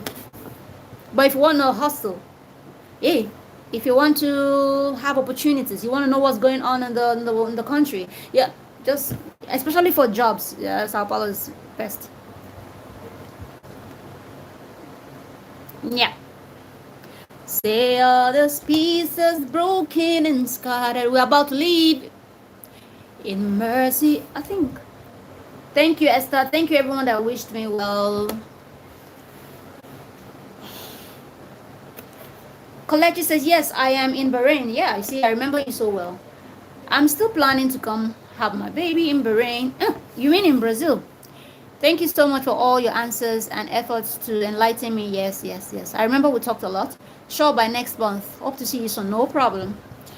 Chidima says, Daisy, I will be due in 2 months. Once I give birth, I will apply for the... Yes, yeah, you should. Bolsa. Bolsa, like BOLSA. You should. They will grant you immediately because you have a Brazilian child. And enroll in language school, then start working. Yes, you have to learn the language first. It is very important, okay? All right, so we need to go now. Thank you so much for watching. And if you have questions, go to my Instagram. I will be there to respond to you. That is my Instagram handle. I think I already dropped it anyway. So have an amazing day, okay? Have an amazing day. Have an amazing day. Bye-bye. Bye-bye, Esther. Bye-bye, Colette. Bye-bye, Temi Tokbe. Bye-bye, Tika. Bye-bye. Tika, where are you from? You just joined us. Yes, I will say hello to Lulu. Go back to the videos. There's a lot of things we answered. Tika, where are you from, Tika? Are you joining us for the first time? Bye.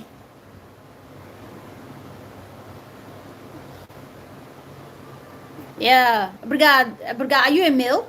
Yeah, obrigada. If you're a male, obrigada. Esther, bye-bye. Esther, bye-bye. Oh, Nigeria, Tika. When have you been watching me? Bye, everybody. Mwah. Lots of love. Maybe in the next 2 weeks, we will have another live stream. I pray. Yes, I'm going to say hello to Lulu. Oh, you're male. There are lots of videos you can watch if you want to go to school, how to do everything. You can check my videos. I don't know if you've been watching me before or this is your first time. I'm not sure because I don't see... a lot of people that watch me don't comment, but a lot of people do comment, so I know some people here and there. A long time ago, but you never drop comments, so I can't recognize you if you don't drop comments, right? So what are you planning to do? Are you planning to apply for students? Because it's the season right now to apply into to apply as a student into Brazil.